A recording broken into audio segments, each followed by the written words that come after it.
shut down this Friday. Next Friday? This Friday. But I'll make sure that's what it was.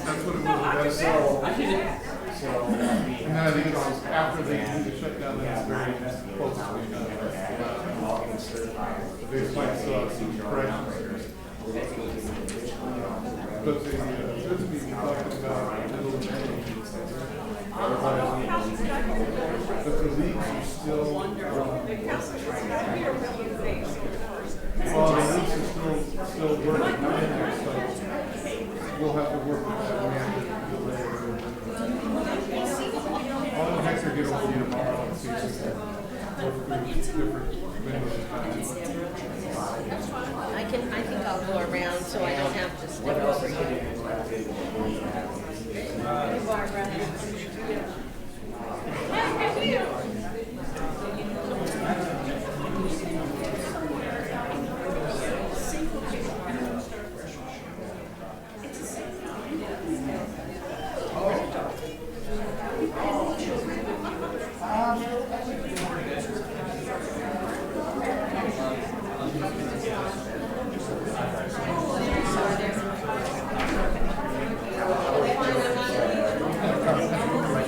There's a lot of ifs attached to that.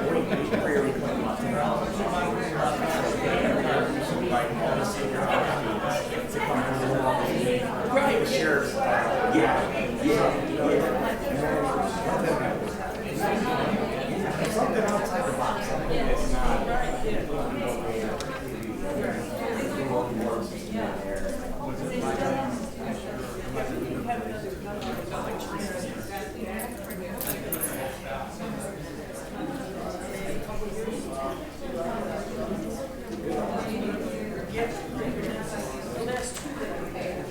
Prescription collection this weekend, right?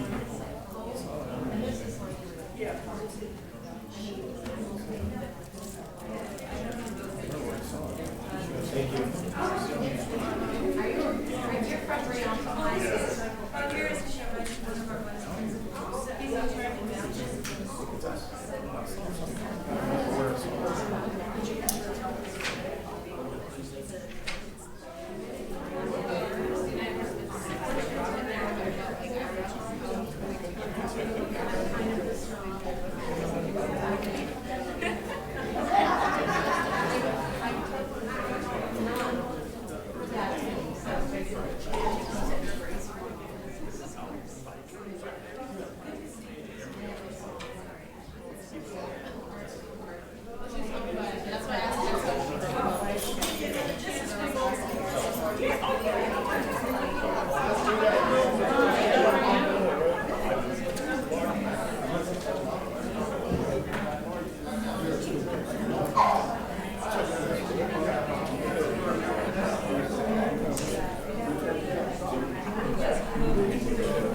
How are you?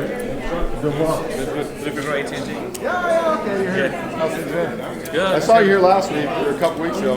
Yeah, I guess they didn't do the posting of it, so our item had to be pushed out. You're back now, right? Yeah, I'll give you my card here. Awesome. I'll give you mine if I don't have one with me. I handle everything AT&T, so I'm sure first rate and all that stuff. Thank you so much. So anything that we can help with that. I was talking Julio. to him if you needed to do an informational meeting on first aid for your agency with no obligation. We were happy to come talk to your folks. We're going to have a meeting with Sheriff Bianco next month. Oh, okay. He's a good guy. So we've already started discussions with Sheriff of San Bernardino County, their team, Sarkis and them, and they've already moved over about 40 lines to first. Have it.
You got to exit. Oh, right here. Okay, there.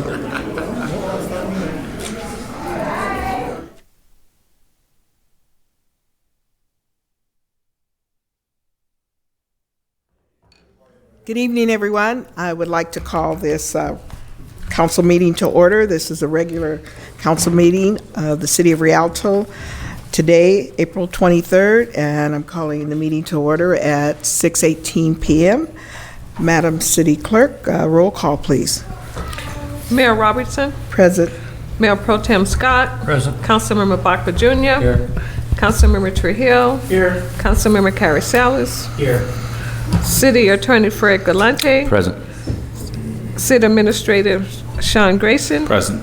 Let the record reflect that Ed Carrillo will be absent for the entire meeting. And if any questions that you have, he has his deputy available in the audience. Thank you. All right. Now, if I could ask everyone to please stand and join Mayor Pro Tem Ed Scott in the Pledge of Allegiance, and then we follow. Please remain standing for invocation. That'll be by Reverend Briscoe tomorrow with St. Catherine's of Siena Catholic Church. Please join me in the pledge to our flag. I pledge allegiance to the flag of the United States of America and to the republic for which it stands, one nation, under God, indivisible, with liberty and justice for all.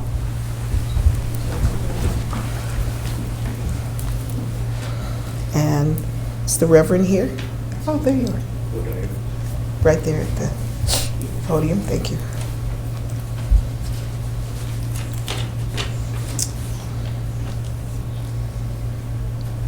O loving God of future and of purpose, we call upon you in faith to weave the patterns of our days, where inspiration and guidance are needed. May you open our minds and hearts to your designs. May vision and clarity be your gifts to us along the way. May openness to possibilities and a cherishing of our history blend in our efforts to give shape to the future. May you reveal to us the truth of today and lead us forth with courage. Most especially today, we ask your blessing upon our brothers and sisters as they begin their time of counsel together. Allow them the freedom of honest conversation. Let them know of your care and concern. Open their hearts to the joy of your presence. Bless this time and give them your peace. We ask this through Christ our Lord. Amen. Amen. Thank you. Everybody, please be seated.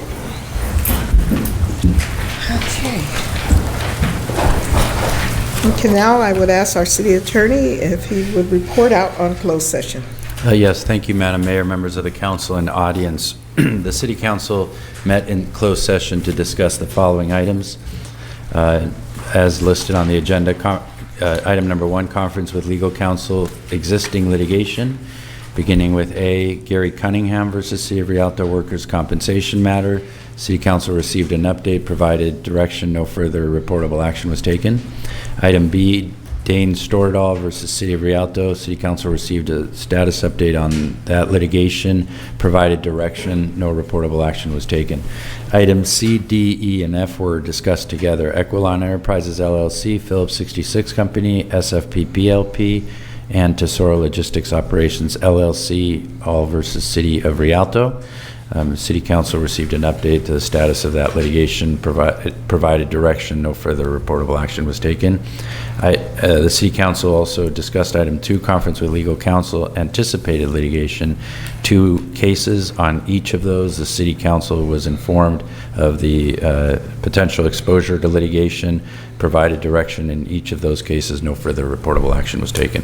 That concludes the announcement of the closed session items. The report of closed session, rather, and the City Council adjourned at 6:14 p.m. Thank you, Madam Mayor. And thank you, City Attorney.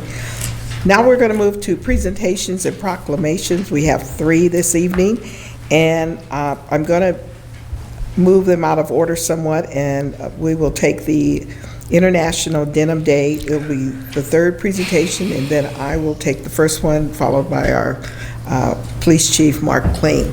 So this one will be acknowledging the contest winners for the second annual Art in the Park activity that was sponsored and hosted with the Rialto Lions Club. So if the Rialto Lions Club would come up.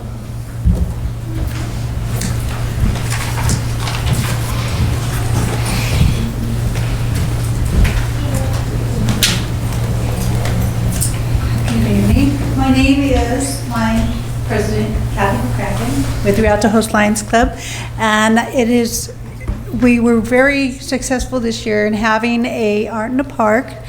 As you know, last year we brought it to your attention. We would like to do that. We have winners. We have some of their arts over here on this side. Our high school first place winner was Janley. Where's she at? Come on up. She'll bring her trophy up. The art that she submitted to our art contest, she has submitted to a congressional art. Stand over here. And so she presented that. So her art isn't here, but she has similar art that she has done over there. Our second place, Hillary's a 12th grader, and she's not able to be here tonight. Her dad does not drive at night. He's blind. We need to get in touch with him because Lights of the Blind, that's what we do. And our third place is Allison. Is she here? And she's here. I'd just like to bring these to your attention because they are wonderful artists, and we will be having an art next year. Our arts teacher that I would like to have come up is Deborah Mount. If she would come out, she was very instrumental in getting us kids and like that. And I would like to present to her a certificate of appreciation from the Lions Club, thanking you for your work. And we decided to have a large trophy for the art for the school and Rialto High School. We're presenting the trophy to you. Do we have that? Are we going to do it right now? Oh, we want the vice principal of the school to come back up, please, to come up. And we want him to accept our appreciation for our special award. This every year will be given to the school with the first place winner. This year it's going to Rialto High School. We have a plaque on there with the winner's name on there that they can display at their school all year long. And if they get it next year, it'll be another one. So here we go. Go ahead. And we also had a photographer come. Angelina, would you please come up here? Angelina.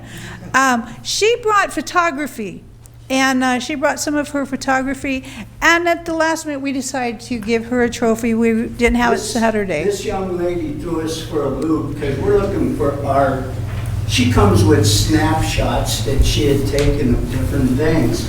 So we started an open class.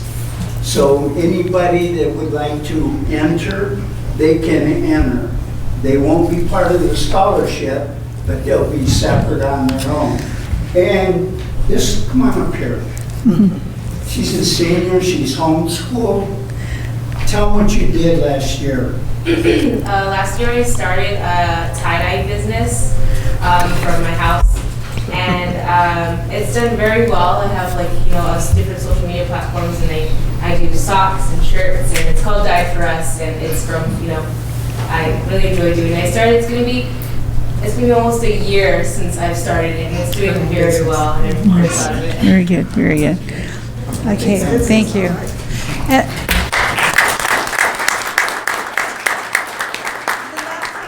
To do is thank Mayor Deborah Robertson, and we have a plaque for you of showing you our appreciation. She gave us the idea a couple years back, and last year she helped me get it pushed through, and she contributed toward our scholarship. We will be awarding a Art in the Park art scholarship for $500 to a graduating senior at one of their awards night for the school.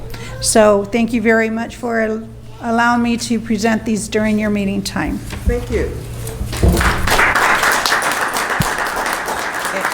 I just would like to say, I would love to thank the Rialto Host Lions Club for taking this on and helping to create a platform for our young students and others to display their art, the visuals.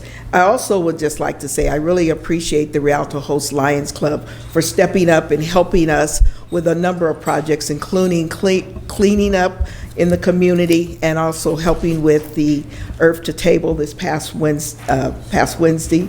And as you heard, they are providing a scholarship every year, and so they are also always open to anyone who would like to contribute any funds towards the scholarship. So I would extend that opening to all of my colleagues. So thank you guys very much, and congratulations for your selection. Thank you very much.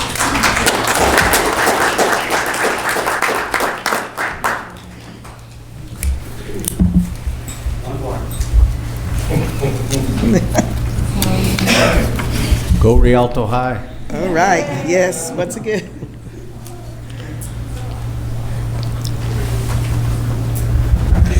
Earl's quite the craftsman too. He put together all the trophies. Yes, he did. Oh, thank you. They look lovely, as well as some of the art that's displayed over here. Now, next up will be Chief Mark Kling, and he's going to do a presentation on the prescription drug take-back program. Thank you, Mayor.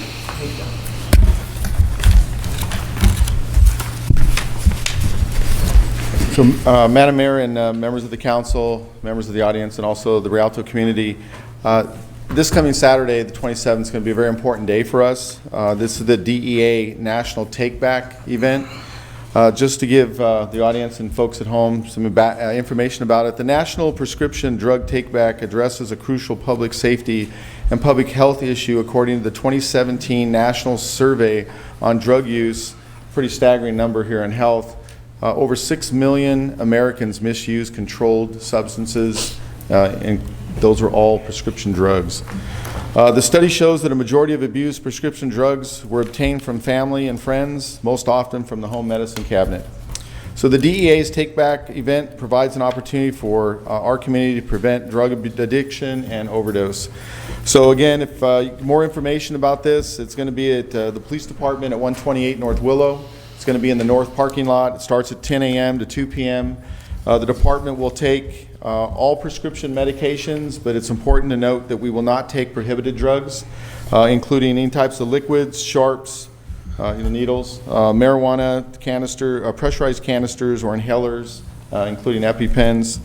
But for more information, you can look at our website or take a look at our social media, Rialto Facebook, Rialto PD Facebook, or contact one of our detectives, which is Joe Maltese. It's JMALTESE at rialtopd.com. And I can answer any questions that you have. But please, if you have some prescription drugs at home that instead of flushing them down the toilet or throwing them in the garbage, the DEA is partnering with us so we can actually get rid of those drugs at home and get them to where they really need to be destroyed. All right, thank you very much.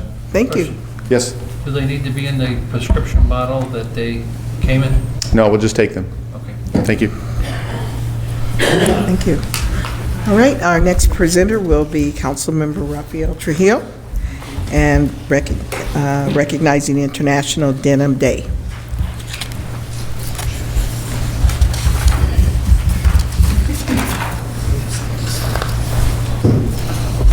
I'd like to invite up Marina Costello or Marina Rodriguez and Alexis Costello. I think they're on their way. Okay. But I can just talk a little bit about it. Why don't you, just go on and. Okay, well, we, every year, when I first started kind of bringing kind of light to this issue, it was from a Rialto resident that approached me and said, let's talk about this issue. Basically, Denim Day began in 1992 when an 18-year-old girl was raped by a 45-year-old driving instructor who was taking her to her very first driving lesson. He took her to an isolated road, pulled her out of the car, removed her jeans, and basically raped her. She reports the rape, and the perpetrator is arrested and prosecuted. He is then convicted of rape and sentenced to jail. Years later, he appealed the conviction, claiming that they had a consensual sex. The Italian Supreme Court overturned the conviction, and the perpetrator was released. A statement from the court argued that because the victim was wearing very tight jeans, she had to help him remove them, and by removing the jeans, it was not rape, but consensual. And so part of the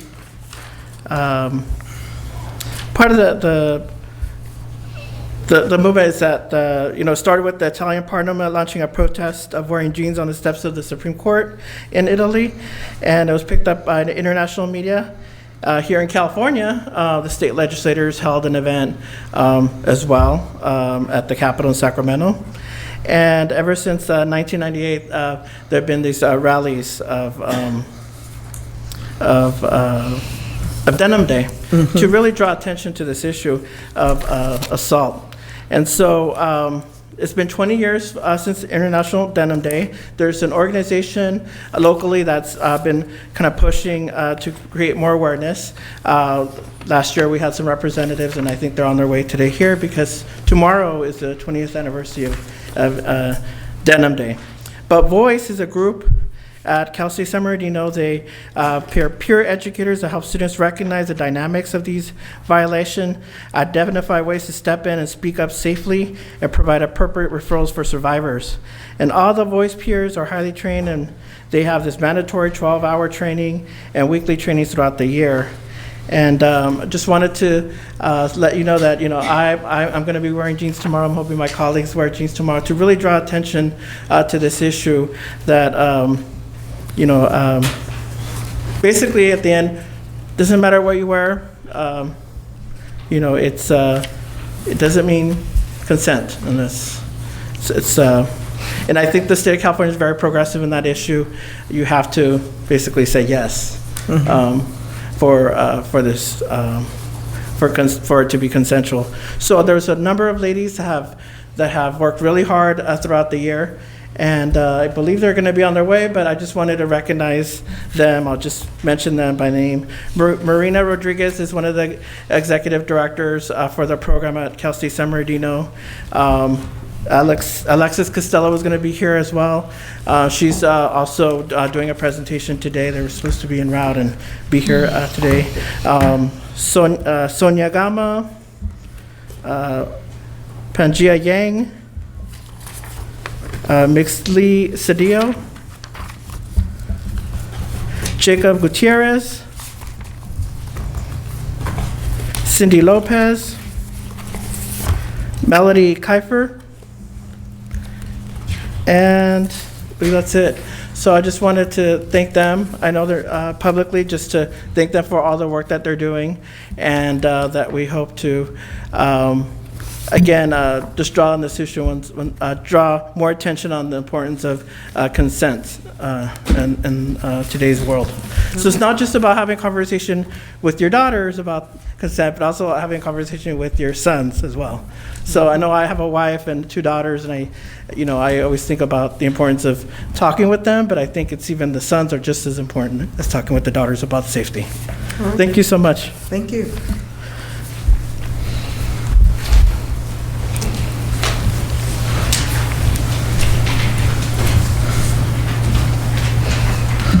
All right, that concludes the presentations we have, and now, Madam City Clerk, do we have anyone that is wanting to speak during oral communication? Yes, we have several. We have Diane Shields would like to speak from the Women's Club. Okay, Ms. Shields? Good evening. Good evening. Thank you for allowing me to present to our council and our honorable mayor.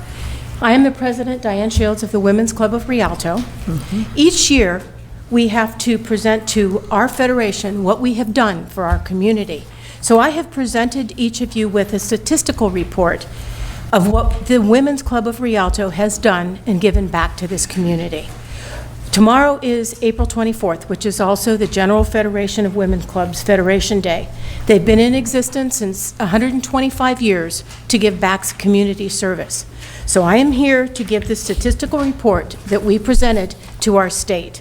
There are 11,000 women and men who are members of the Women's Club of California, the California Federation of Women's Club. So we have grown from 54 to 68 members. Several of you are in this room are members. This year, the 54, we gained 14 new members this year. 54 women did 40 projects. Volunteer hours, 4,960.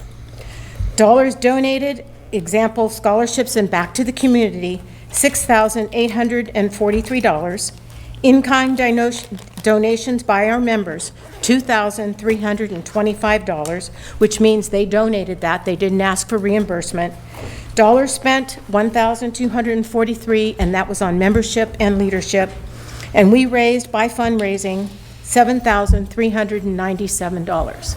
I also have to brag, we are an intermediate club. It goes by size. Up to 70 is considered intermediate. We submitted 12 reports to our district for judging that go on to state. Of the 12 reports that we presented, 9 got first place awards and 1 got a second place award. So we're very proud of what we've accomplished. But in addition, on page 3, our international president wanted to do something different this year. She wanted her own statistical report called 7 Initiatives.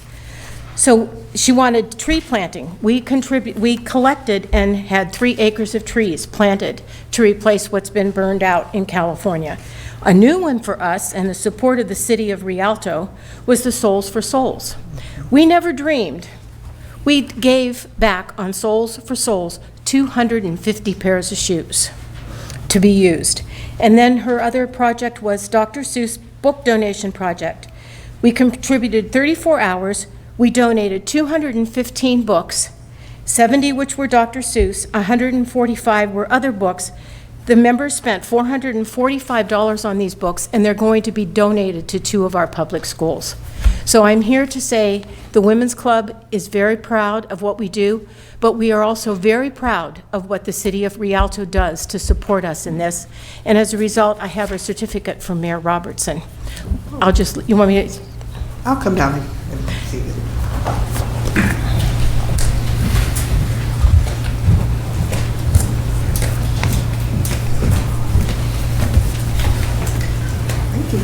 We could not do what we do without the city's support behind us, and this lady has always been there for us. So it says, Certificate of Recognition awarded to the City of Rialto in appreciation and gratitude for supporting the Women's Club of Rialto, April 23rd, 2019. All right. Well, thank you so much. Thank you, Diane. I really do appreciate it. And I would just like to say that I'm receiving this award on behalf of the City of Rialto, but I am also a member of the club. Yes, she is. And I do appreciate that all that you guys do to try and contribute to our community as well. So thank you so much. Okay, thank you. Thank you.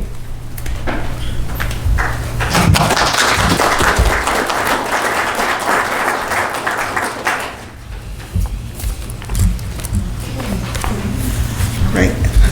Next, we have June Hayes. Thank you. Ms. Hayes?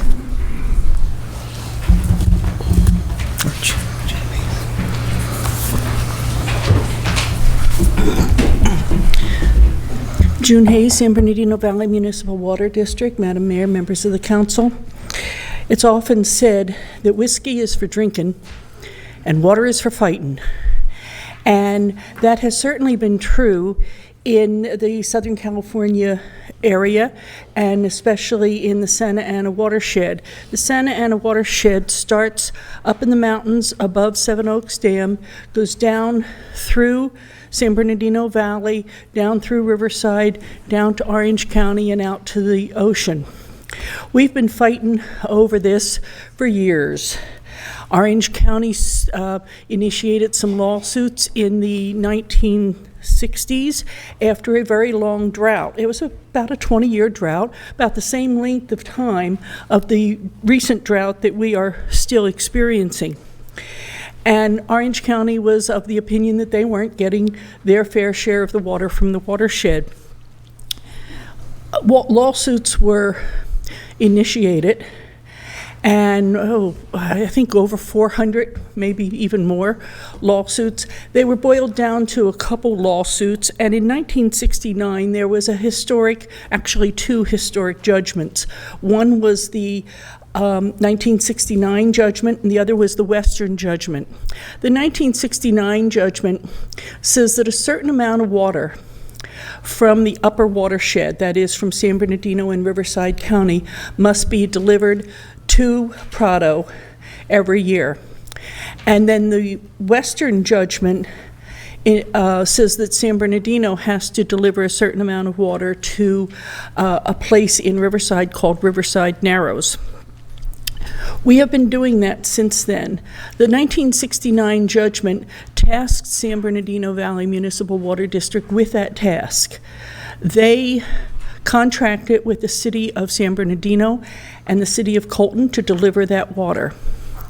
The water master was appointed by the courts and makes a report to the courts every year to show that we have been in compliance with that.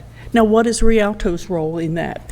Rialto's role is to cooperate, and we cooperate by providing numbers to the water master so that he can fill out his report and show what our production rates are, and then show that we are, in fact, that San Bernardino, in contract with Valley District, is sending the water down. We just celebrated 50 years of Water Master, and I've handed these out to the dais, the 50-year report. Again, we're in the process of a 20-year drought. We are still at historic lows in our water tables. Last time this happened, there was a lot of fighting. That's not happening this time as a result of the 1969 judgment. And I just thought I'd do a little educational thing about that and share that with everybody. And so that's it. Thank you. Thank you. Thank you for the information.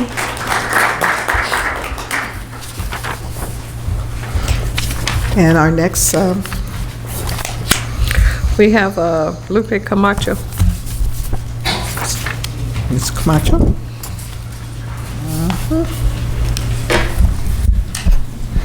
Good evening, Madam Mayor, members of the council, fellow residents. Tonight, I'm here to bring to your attention, as I usually do for capital projects. Everyone, of course, knows that there's project construction going on Merrill, right down on Merrill, right after Riverside Avenue. And of course, I've tried to keep up to pace and find out what's happening, only because I'm very interested, of course, in the projects and the projects being done properly for us, for the residents, for our community. But unfortunately, I have some information that I have been looking into. And what I'm going to do is I'm going to pass out to the council members some packets of information, if that can be passed down. This first piece of information that I'm providing you with, this is original scope that was bid out for this project. Total bid amount that was awarded about 3 months ago, back in November, something like that. No, maybe more than that, maybe 4 months ago, was approximately $3.6 to $3.7 million to Mattich Corporation.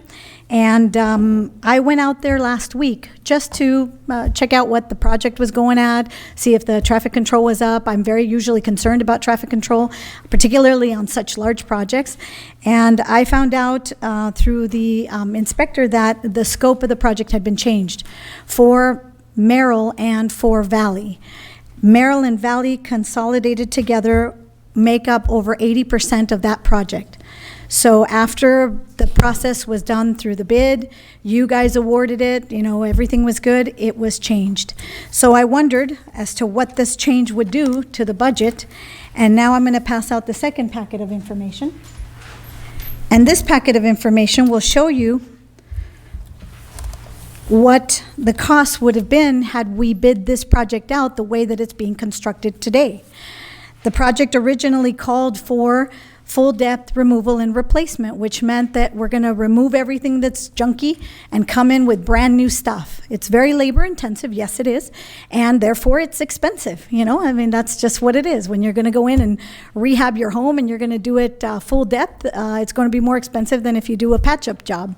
So in this project, what they've agreed to, or what Public Works has agreed to do with Maddich on over 80% of the project, is to do a pulverizing in place, do a grind up of the street, mix it all up together, put in all the dirty, junky asphalt that we have out there with the dirt, bring it down to anywhere between 8 inches to 12 inches, sometimes a little bit further. I was told by Barry, the inspector, the Wildan inspector out there. And once all of that's done, they're going to mix in cement in there. And then they're going to come in and roll over it, make sure that it's all compacted, and then come in with the asphalt. So clearly that's less labor intensive. The difference between the two, as you can see from what I've passed out to you, is well over $800,000. The numbers I'm giving you are e-bid board bids that Huntington Beach and City of Yucaipa bid in 2018, both in May, October, December. You'll have it in your packet for you to review. It's a lot of information, and I don't expect, for everybody to check everything, but everything is on the internet. It's nothing I fabricated. It's everything that's there, available to any person who goes in there and does the research. You will see the amounts. You will see the bid item amounts that were extracted. Those are the ones that you see in the blue packet. And the one with the big green number, that's the number that we should have saved had this project been bid out with the current work being done, as opposed to what was bid out. So if we had bid it out as a pulverized project, pulverizing, like I said, mixing it all up with cement and all that, we would have saved ourselves over $800,000. But for some reason, it was agreed upon to allow Maddich to change the scope, and that was agreed upon. And I heard somewhere, I think I was told by, I think it was either Jeff or one of the gentlemen out there, I think it was actually Barry, that there was a cost savings, and that's why this was done. So I'm hoping we got more than $50,000 of savings on this, which is the number I heard running around, because it actually tallies to about $850,000 based on what you can see on there. And these are, just rock hard numbers. I mean, I didn't add, take off, or anything. You can verify with the bid schedule. You can verify with eBid board. Huntington Beach and Yucaipa, which are two cities that are, not too far from us, they bid this stuff out just last year, and these are the numbers they got. These are the bid amounts they got. So I wanted to bring your attention to it because it concerns me that we are changing the scope after the fact, after it's been bid out, and the cost savings should be comparable. But I'm hoping that we're going to get $800,000 back on this $3.7 million project. It's a big project, and again, like I said, I bring it to your attention because you're our governing board and you're our elected officials, and I think that money, that level of money, is important to look at. So I thank you for your time. Thank you. The next person we have is Michael Mosley.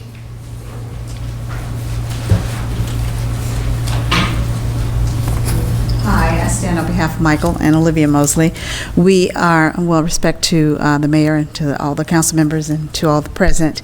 We are longstanding tenants here in Rialto, very proud of our neighborhood.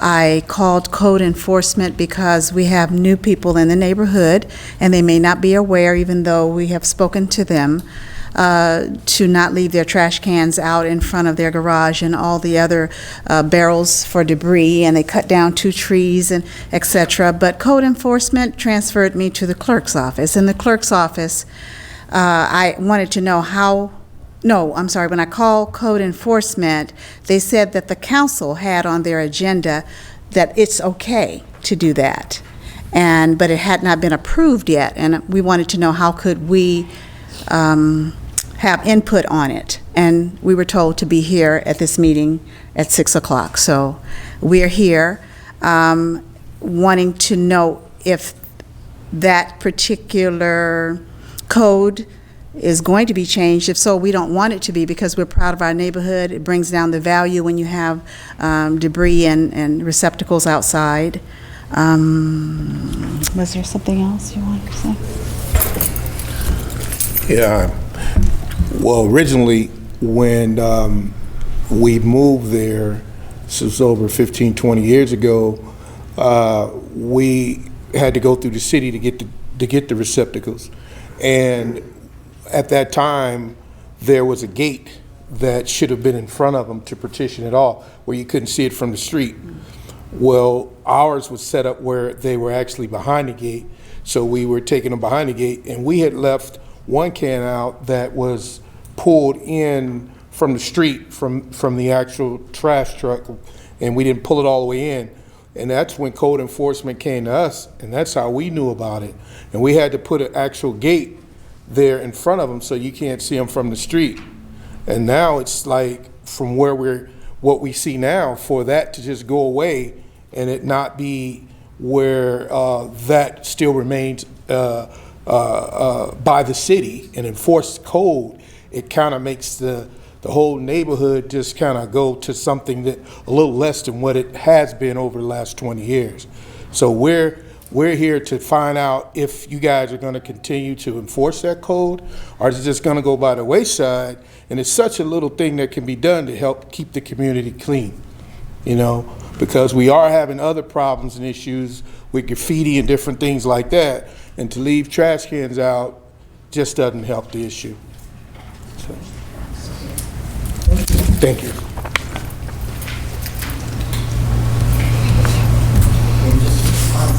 Sorry, just to respond, I don't believe that that's an item that's on our agenda tonight. Are we dealing, do we have it? I don't, no.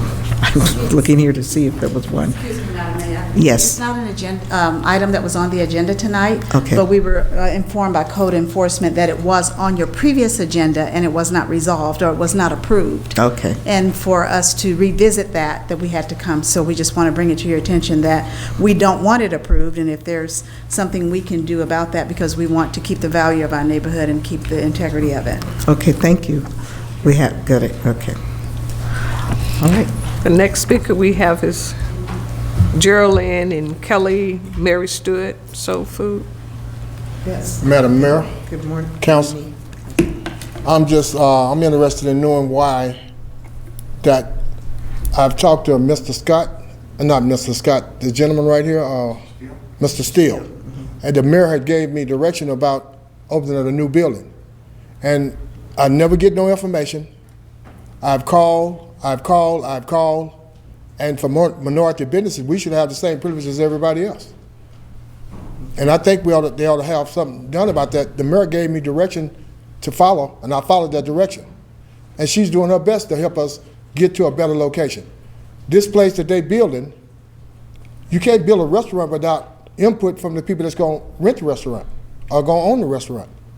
I can't get no input in, I can't get no information, I can't get nothing done.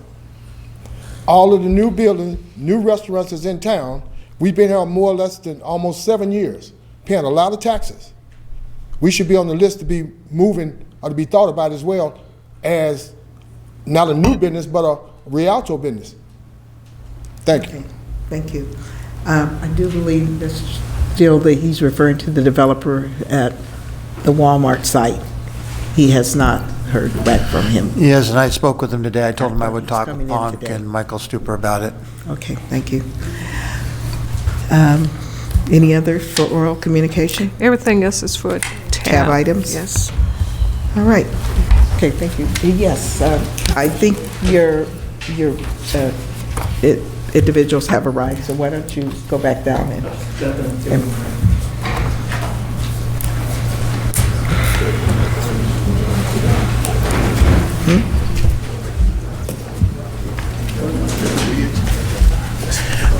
Mayor, Council, continue from a previous presentation. I was able to speak about International Denim Day, and I spoke a little bit about the work that Voice is doing. So now I wanted to turn it over to Marina Rodriguez and Alexis Costello about the work that they're doing throughout the year, and as well as what we should be expecting for tomorrow. Thank you. Thank you. Hello, Madam Mayor and Council. Thank you, Rafael Trujillo, for inviting us. We're very sorry for being late. My name is Marina Rodriguez. I'm the advocate for survivors at Cal State San Bernardino, and I advise the student group Voice, which is a group of prevention educators, and I brought with me one prevention educator to talk to you about Denim Day. Hello, my name is Alexis Costello, and I'm a current student at California State San Bernardino. Tomorrow we are hosting our Denim Day at school. We ask that everyone wears denim in honor of a young lady who was raped by a driver. It went to the Italian Supreme Court and they overruled it due to her wearing very tight jeans, saying that it was impossible for her to have been raped, that she had to give consent by helping undress herself. So we now have Denim Day the fourth Wednesday of every April to say that clothing is not an excuse for someone being raped. I am a sexual assault victim, and I had people tell me that the clothing that I wore was part of the reason why it happened to me. So tomorrow we are having students wear denim. We're having them take pictures and posting on social media saying why denim jean is not an acceptable reason for somebody to be an assault victim. Thank you. Thank you for your voice and for all the work that you do throughout the year. Thank So you. I just have some certificates from the mayor, as well as the rest of us on the city council, and it says, in special recognition of your commitment toward the safety of our community, we commend the positive role you play by taking a stand against sexual assault by raising awareness through Peace Over Violence on Denim Day, April 24, 2019. Again, it's sent by our mayor and the rest of the council. Thank you so much for all the work that you do. Thank you.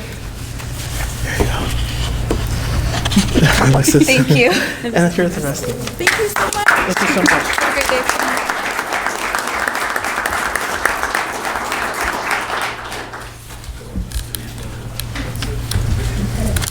I just like to say, I know you were late, but thank you for arriving. Oh, thank you for arriving. I know you were late, and thank you for taking the effort to continue to bring awareness.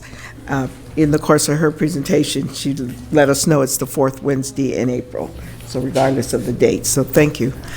Okay, so that concludes it. So now we will move into the consent calendar, and I would ask if there's anything that anyone needs to pull or have questions. Madam Mayor. I have an oral communication on the. You have an oral communication on E3. On E3, okay. And Mayor Pro Tem? Madam Mayor, in relationship to tab item number 7, I will be abstaining from that item as I own commercial property at 142 South Riverside.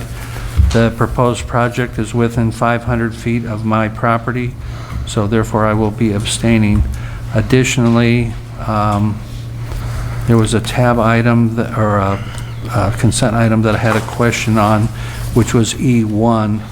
I'd like to pull that item for a brief discussion if we could. Okay. So pull E1. And you're going to abstain on tab 7, you said? Yes. Okay. And anyone others as well? Any other items? Okay.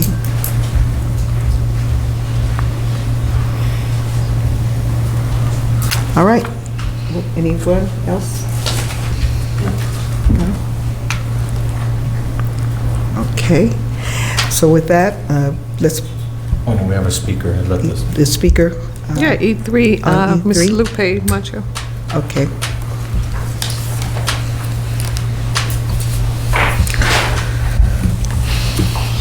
Thank you, Madam Mayor, members of the council, fellow residents.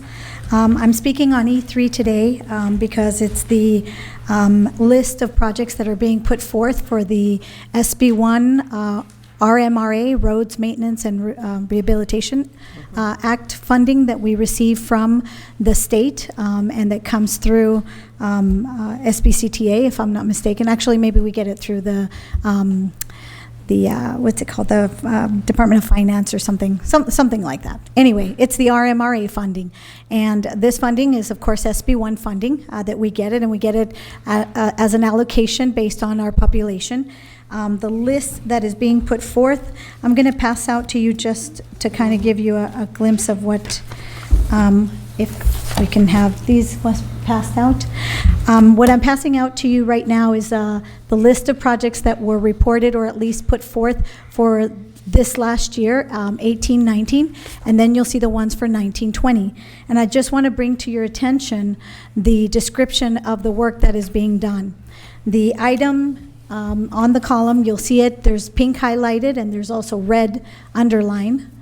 And the pink highlighted is those elements that are required for a full depth removal and replacement. Here we go again. You've heard that me say that tonight because it's actual projects that are being done right now, and that would be the Merrill project. Valley was changed. The other two I think were maintained the same, but I want you to take a specific look at the fact that there is full depth removal and replacement items in there, whereas there's also the pulverizing as an option. And I just want to bring it to your attention that this is something that is being put forth, and it's the exact same description, one for the other. There's no difference from one year to the next, just the streets have changed, locations have changed, and I, again, urge you to heed my warning that this switching of projects after the fact that they've been bid to items that are a lesser cost, to me, in my opinion, it appears that it's a circumventing of the public contract code. And I don't know, I'm not a contractor, but if I were a contractor, I'd be very upset that this was allowed to happen after the bid process, because I would have liked to have bid on the pulverization as opposed to the way that it was originally bid. So I just want you to see that that is something that is consistently happening, and I warn against it. Unfortunately, I'm going to pass out the schedule for what the RMRA schedule is, and you'll see it at the bottom of this one that I'm handing out to you. The deadline date is May 1st. So therefore, I think it's, yeah. Okay. Yeah. Excuse me? Those are it. Yeah, it's just, yeah. It's just a couple of sheets. So this one in particular will show you that the deadline date for getting this listed is May 1st. And I just think that we need to require our staff to come forth with this list of projects in these locations before, at least a month before the due date, so that it gives our council an opportunity to review it, gives our council an opportunity to maybe bring it to the forefront to the residents, and give us an opportunity to have an opinion on it and decide what it is that is going to be done on our roads. This is May 1st, so we're at the deadline, so you kind of are, again, between a rock and a hard place, and I just don't appreciate that our elected officials are put in that rock and a hard place on a consistent basis where it's like the deadline is tomorrow, and we gotta say yeah. Okay, so I mean, I think that it's something that can be foreseen. It can be brought to your guys' attention way ahead of time. It doesn't have to be brought at the last minute. And again, I caution against having the two types of road repairs that in there, because it allows for that flexibility to do what just happened. And again, I know our city attorney is looking into the matter of the possibility of this being a circumventing of the public contract code. So I warn against it. I just don't think it's right. So, okay, thank you very much. Thank you. And I would just say, if this matter is already for you under review, council, are you looking into it? Yes, I'm looking at components of the issue that was raised. Okay, all right, thank you. Because I do believe, I can appreciate what Ms. Camacho is saying, but I think more importantly, I would like to make sure that we look at what we put out on the street when we bid the project, because I think that's where it can be an either or in the statements and listed, but is it an either or at the time? Because I think it would need to be really specific in the specs. So that's what I do, Mayor Pro Tem. And I agree with what you have said. My question is, can this item be held over for 2 weeks? I think it is a deadline. To meet the deadline of May 1st. However, the list can be amended. And what the actual reporting occurs in October that indicates what was actually spent and on which streets. So my understanding of the legislation, it does allow for the city to make changes and amend as may be needed and update the list if that were the desire. So we want to get the list in so that we maintain our eligibility for receiving the gas tax funds under the RMRA, but there is a process for amending that list with the CTC. So can I ask how long we've had this in our shop to bring forward to the council? Well, I think the projects that you see there are projects that were already previously identified. So they're just a continuation of those same projects. The two that are being added are really had been identified, I think, through discussions, a lot of it with council, in terms of the Pepper Avenue additions that would cooperate with San Bernardino, and then south of the Riverside Avenue south of I-10. The other projects are our existing listed streets that we already had in the 5-year plan. But that doesn't really answer my question. Well, if it's due May 1st, why wasn't it brought to the council previously, so that we had some, in case we chose not to approve it tonight? We can make that happen. I mean, it's every year, it's May 1st. That's what's in the legislation. We'll make sure we bring it sooner next year. Again, it can be changed at any time. Well, I tend to agree with Ms. Camacho that to bring stuff to the city council at the last minute, because you know we have no choice, is not a good thing to be doing. And in light of the fact that these issues have just arisen, I'm extremely concerned moving forward on this item with just a statement from you that you believe we can modify the list. So can we or can we not modify the list? It's based on the information I received through the workshops and through the League of Cities when the legislation was being passed, is that the cities can actually amend the list. What is the critical issue is in October reporting the actual expenditures and what streets those were, what the expenditures were, and it's all part of the tracking of the use of the SB1 funds. And can you tell me why we're bidding out projects with one scope of work and then we come back around behind and do a different scope of work? Well, I guess to get to that question, the scope of work is essentially the same. You're still going to have the same amount of area paved. You're doing a different spec. Well, we're going to have the equivalent or actually better structural section. That's not what I asked, Mr. Eisenbeis. I asked, my specific question is, why are we speccing work to be done one way, and then we come back after the project is awarded to a contractor and change that spec? Why do we do that, especially in light of the fact that you've already done this on a number of other projects? So if this is your preferred spec, why isn't it bid out that way? So in this, the contract documents have, in section 3 of the specifications, has a provision for the contractor to submit a cost reduction proposal for consideration. The type of process that's being used is actually more labor intensive, and actually we've found is actually has a higher cost to do the cement treated base.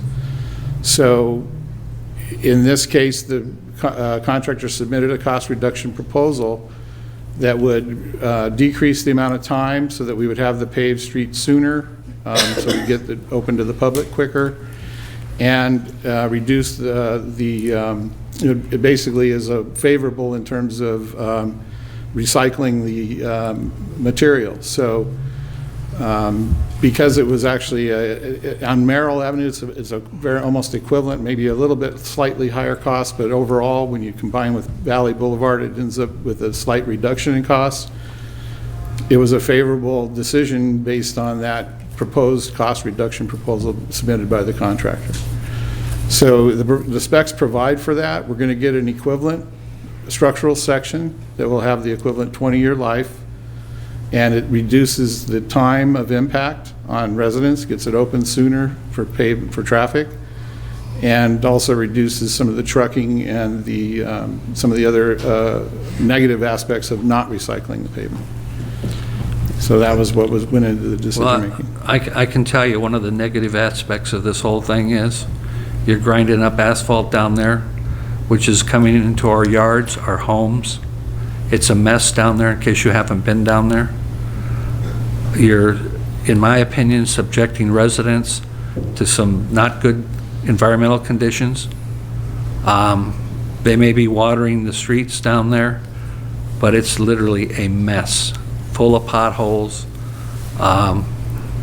very little traffic control. I mean, I've been watching the emails that Ms. Camacho's been sending to you and the city administrator, not saying a word, but I can tell you, without talking to her, I agree with everything she said. It is a nightmare on Merrill Avenue right now. And I find it hard to believe that that's moving that project along faster.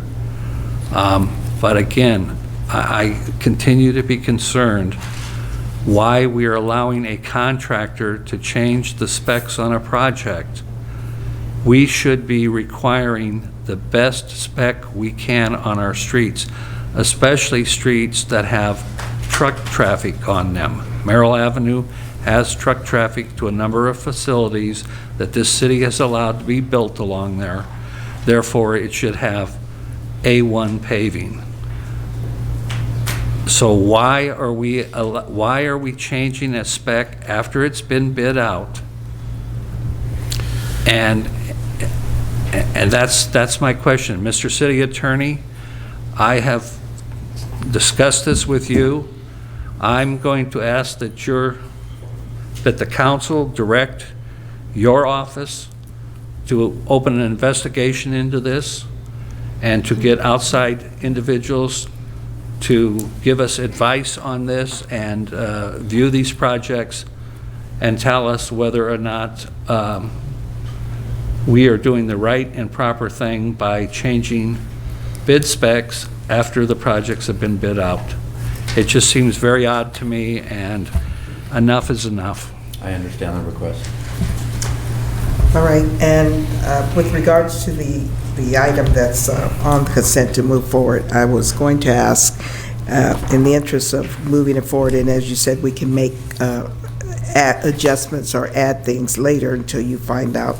Perhaps what we should do is just take the 2 projects that you've added off the list, because the ones that are already there have previously been on the list. We haven't completed them as of yet, right? You just said we added 2 more. Correct. The added projects, I think, were added because we thought they were a priority to the council in order to cooperate with San Bernardino. Which ones were those? Pepper Avenue, there's additional segments of Pepper Avenue so that we could do a cooperative agreement with San Bernardino to do that whole length. And then I guess the Riverside south of I-10, that we were thinking that would be a higher priority because of the major nature of it. Well, but we could just live with the list, the relisting list, and stay with that. And then add them. Then we add them. We can add them. Yes. So would that be a concern? Yeah. I know that Riverside South is important, and I don't think we'd want to have the material, have the option to have somebody come in and do the grind and process, because I tend to agree of the concern that I don't think that when you grind it up in place and use the oil and just kind of reconstitute, that it's really going to hold up, especially at the situation with Slover and Riverside Avenue. So so I don't know what the pleasure is, but that would be my council member Baca. Yeah. I guess my question is, and I'm in support of the specs, not being changed after the fact. I believe that's the right thing to do. But in regards to this resolution that we're specifically addressing, if we were not to adopt this resolution tonight or before May 1st, because our next meeting is until May, how much money would the city of Rialto be in jeopardy of losing as a result of not supporting this resolution tonight? The city is expecting to receive about $1.8 million from the RMRA funding. So if we don't pass it, then we don't get that money? Well, that's how we maintain our eligibility, just by providing that list to the CTC every May 1st. So can we safely drop those two items Drop the two? that you referred to? We could. I just think that. I mean, I guess we should, in my opinion, we need to move forward with this because we don't want to lose the money. Well, that's why I asked the question. But we certainly want it to come back to us for a discussion on the list. And in order for me to vote yes on this item, I want a direction to the city attorney to open an investigation into this bidding practice and this matter, and those related to it, and that investigation be done by independent individuals, independent from the city of Rialto. And I would just like to add to that we're not just looking at this one particular project. Correct. We're looking to see if this has been a pattern, and if the pattern is a process that is acceptable. Because I guess the other side, bottom line for me is I want to know, with making this switch, are we going to envision $842,900.45 in savings? Because that's what it looks like, if in fact these numbers bear out. But it sounds like we're looking at 50. So this all needs to be analyzed, and I appreciate that Ms. Camacho has provided the material, and so we need to now be able to substantiate it or refute the information. All right, so that's on E3, and then you wanted to pull E1. Yeah, well, if we could just have a discussion on it. Mr. Steele, I assume that's your item? Yes. E7? E1. E1. Is this for, in reading this document, and part of it is unreadable. The table, yeah. Which is the table that's probably the most important to the council on page 3 or 5. I don't know why we can't get tables that the city council can read. And yet we're still expected to vote on it.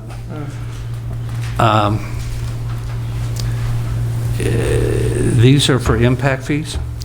This would be the service mitigation fees, so it's to offset the cost of public services and primarily for residential development, new residential development. Okay, and is there going to be any input on this from the various home builders that are working on projects?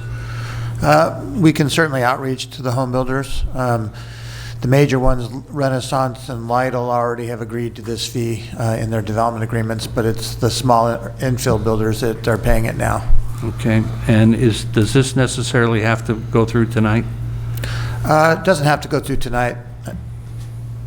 Okay, can we, my motion would be to pull this item for 2 weeks and ask staff to come back to us with readable tables. I'll second that. Okay. So it's been moved by Mayor Pro Tem Scott and seconded by Councilmember Trujillo to pull E1 from the consent calendar. Anyone objecting? Hearing none, that motion carries. And Then I would move approval on the consent calendar, including the conditions that we set forth on item E3. I'll second. okay, it's moved by Mayor Pro Tem Scott, seconded by Councilmember Trujillo. Hearing any objections? Hearing none, the consent calendar is passed. So now we'll go into, lost my meeting as well. What's going on with this? Okay, now I have to go to yours. Moving on to, go paper. I can't get the camera. There you go. Tab number 1 is a public hearing, and it's to request the City Council to conduct a public hearing and adopt Resolution 7500, approving a property lease by and between the city and Lamar Central Outdoor for a city-owned property on the north side. And who is carrying that, Mr. Steele? Madam Mayor, Rob Steele, Development Services Director. As you know, we acquired a 13-acre parcel at the southwest corner of Alder Avenue and Casmelia Street. Basically, if you were driving along the 210 freeway eastbound, approaching Alder, it would be the property you see on the left side between the freeway and the landfill. We have an exclusive negotiation agreement, in fact, that you extended this evening on the consent calendar for approximately 6 acres of the 13-acre parcel. The remaining 7 acres, we're trying to develop uses for that property. It is very long and linear, and the potential uses are somewhat constrained by that configuration of the parcel. On February 12th of this year, the council approved a billboard removal and relocation agreement between the city, Lamar Central Outdoor Advertising, and the San Bernardino County Transportation Authority. And you followed that up with a letter to Caltrans that requested that they declassify this particular section of the 210 freeway as a landscape freeway to help facilitate this transaction. The key terms of the lease are we're leasing a pad, a footprint of approximately 2,500 square feet, so it's a very small area. However, they will have a license to cross the larger parcel to get access to their billboard facility. So if we do eventually find a use for that property, they've agreed to move and to allow us to adjust the entry point off of Casmelia to service that property. The term is for 20 years with an option to extend for 10 years. It commences on the first day that the construction is complete. Lamar is required under the lease to obtain all entitlements and permits from the city, from other governmental agencies, including Caltrans. All costs associated with the entitlement pursuit is on their nickel. All fees to the city and all operating costs are also borne by Lamar. The city will realize ground rent for this facility. The rent is going to be the greater of two factors. One is a base rental of $40,000 per year, and the second is 25% of the gross advertising revenue. So it's the latter one that we expect to be the real revenue generator for the city, potentially upwards of $100,000 a year. The rents will adjust every 5 years. The base rental will adjust every 5 years based on the CPI. So they're unlike some of our other leases that the council's pointed out, this one does have a periodic reset provision. Councilmember Trujillo, you asked several weeks ago about the public display. So we do have the rights to put public service announcements and publications of information regarding city events 3 times a year, either on this billboard or other billboards that are within the Rialto viewing shed, and that's at the discretion of the council and Lamar. There are certain displays that are prohibited, so the usuals, sexual-oriented materials, drug paraphernalia, obscene language, and those types of things are all prohibited by the lease. This evening you have a public hearing. Because we are leasing property, we did prepare a summary report for the public to review as part of the public hearing this evening. And we published notice in the San Bernardino Sun twice as required by law. I mentioned the financial impact. The base rental, it's a minimum of $40,000 a year, and then we have a percentage rent basically that could be upwards of $100,000 a year. And all costs are otherwise borne by Lamar, so this is net revenue to the city general fund. Staff's recommendation is that after you conduct a public hearing, to adopt a resolution approving a property lease by and between the City of Rialto and Lamar Central Outdoor for a city-owned property on the north side of the 210 freeway, west of Alder Avenue. One last thing I'd like to point out, obviously the pursuit of entitlements is a complicated one here with Caltrans. May take some time. We did provide 12 months in the lease for Lamar to receive those entitlements from the city and other parties. The city administrator does have the authority to extend that for 4 months if there's cause. So it could be 16 months, and at that point, both parties have the right to terminate if there isn't progress shown at that point. Brian Smith is in the audience from Lamar if you have any questions of them. Otherwise, I'm available for any questions you might have. All right, thank you. This is a public hearing, and is there anyone who has requested to speak to tab 1? Anyone? Not hearing anyone, move to close the public hearing. So move. Second. It's been moved by by Councilmember Baca Jr., seconded by Mayor Pro Tem Scott. Any objections? Hearing none, the public hearing is closed. Now, any comments? I just had one question. Mayor Pro Tem Scott? Is there an exhibit in here, Mr. Steele, that shows the actual billboard itself? No, there isn't an exhibit of the billboard, just the locations of the site. Okay, was there, does the city have an exhibit of what the billboard's going to look like? I have seen a conceptual drawing. It's a V display, V-oriented display to, orient to the east and westbound traffic. And does it have some city ID on the? We haven't gotten to that level of definition yet, so that's obviously Well, we are something. going to do that, correct?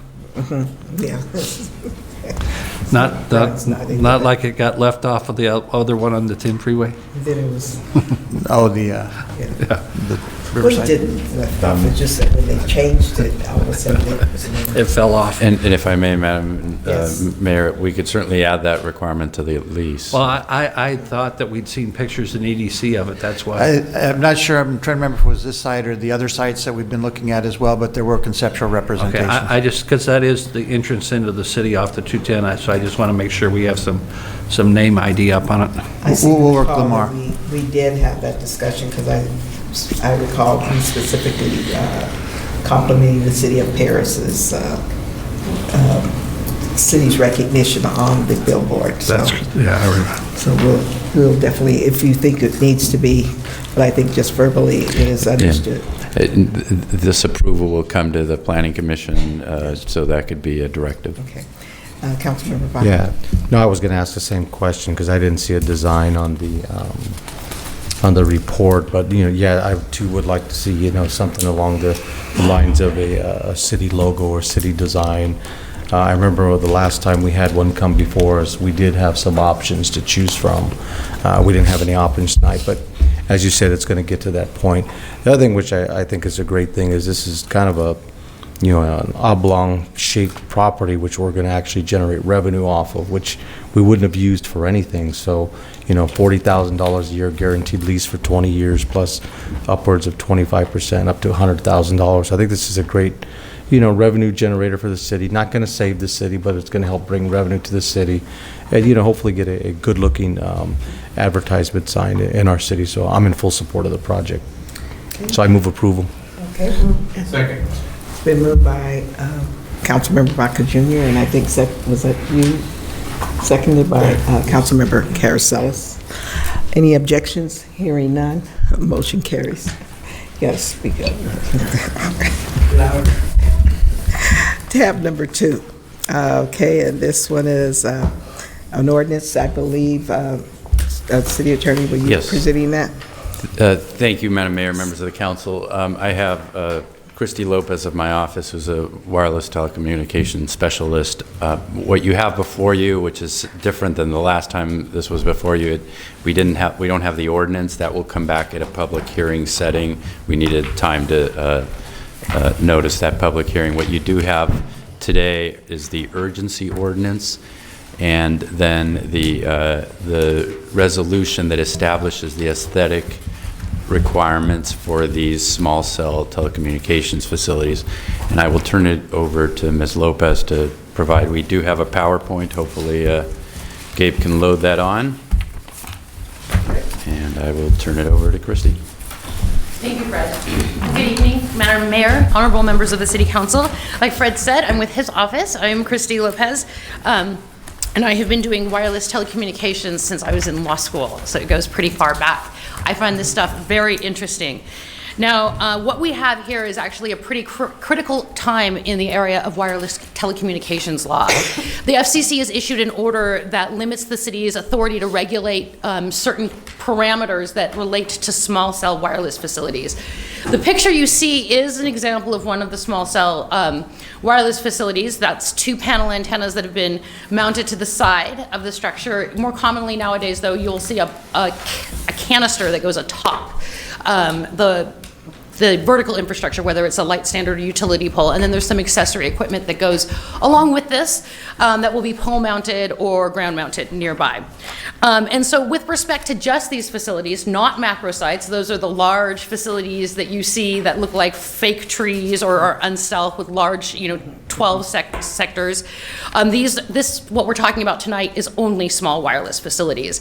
These facilities have to be about 50 feet, and they get about 28 cubic feet for the accessory equipment. That's the boxes that will be pole mounted or ground mounted under the FCC order.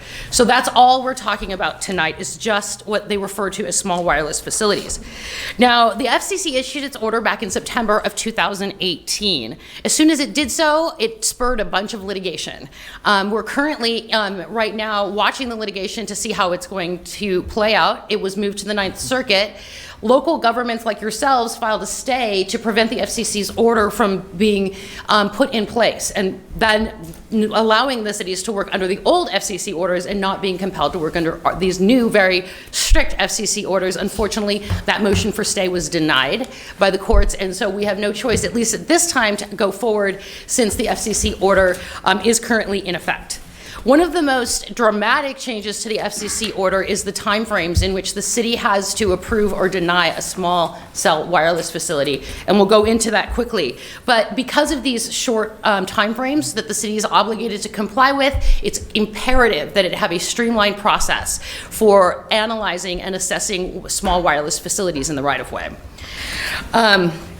Now, all of these small wireless facilities, again, will be installed in the right-of-way. Wireless carriers are trying to get more capacity into the community, right? Meaning that you can get more wireless phones talking without drop calls, with your videos playing without them stopping. That means they want to get closer to the end user, the people who have the cell phones or the wireless devices. That's why they're shorter and they're smaller. Eventually, the city will have to go back and revise your ordinance on private property installations to comply with the state laws. But right now, we're only working on these small wireless facilities that are located in the right-of-way. You're going to see, as the new 5G technology comes, the carriers are going to want to install in residential areas, because we have a lot of end users in residential areas and with high densities. These facilities that you're seeing here have a range of about 300 to 600 feet only, which means in order for them to work, there's going to be quite a few of them. So more the reason why we need this urgency ordinance in place, as well as the resolution, which establishes the aesthetic guidelines that the cities will use to regulate the installations of these facilities. Next slide, please. Oh, I've got that here. Thank you. Now, just some quick background on the FCC order that came out. What the FCC did say was that cities could not materially inhibit small wireless facility installations. Now, what was interesting about this is nobody knows what that means. It's not language ever used in prior case law or prior FCC orders. So we have to wait for the litigation to really pan out before we start knowing what that means. But essentially, we can't prohibit them from coming in. Now, what the FCC has said is there's a number of ways that cities can effectively prohibit the installation of small wireless facilities, and one is by making those installations too costly. With unreasonable aesthetic guidelines, for example, would be one.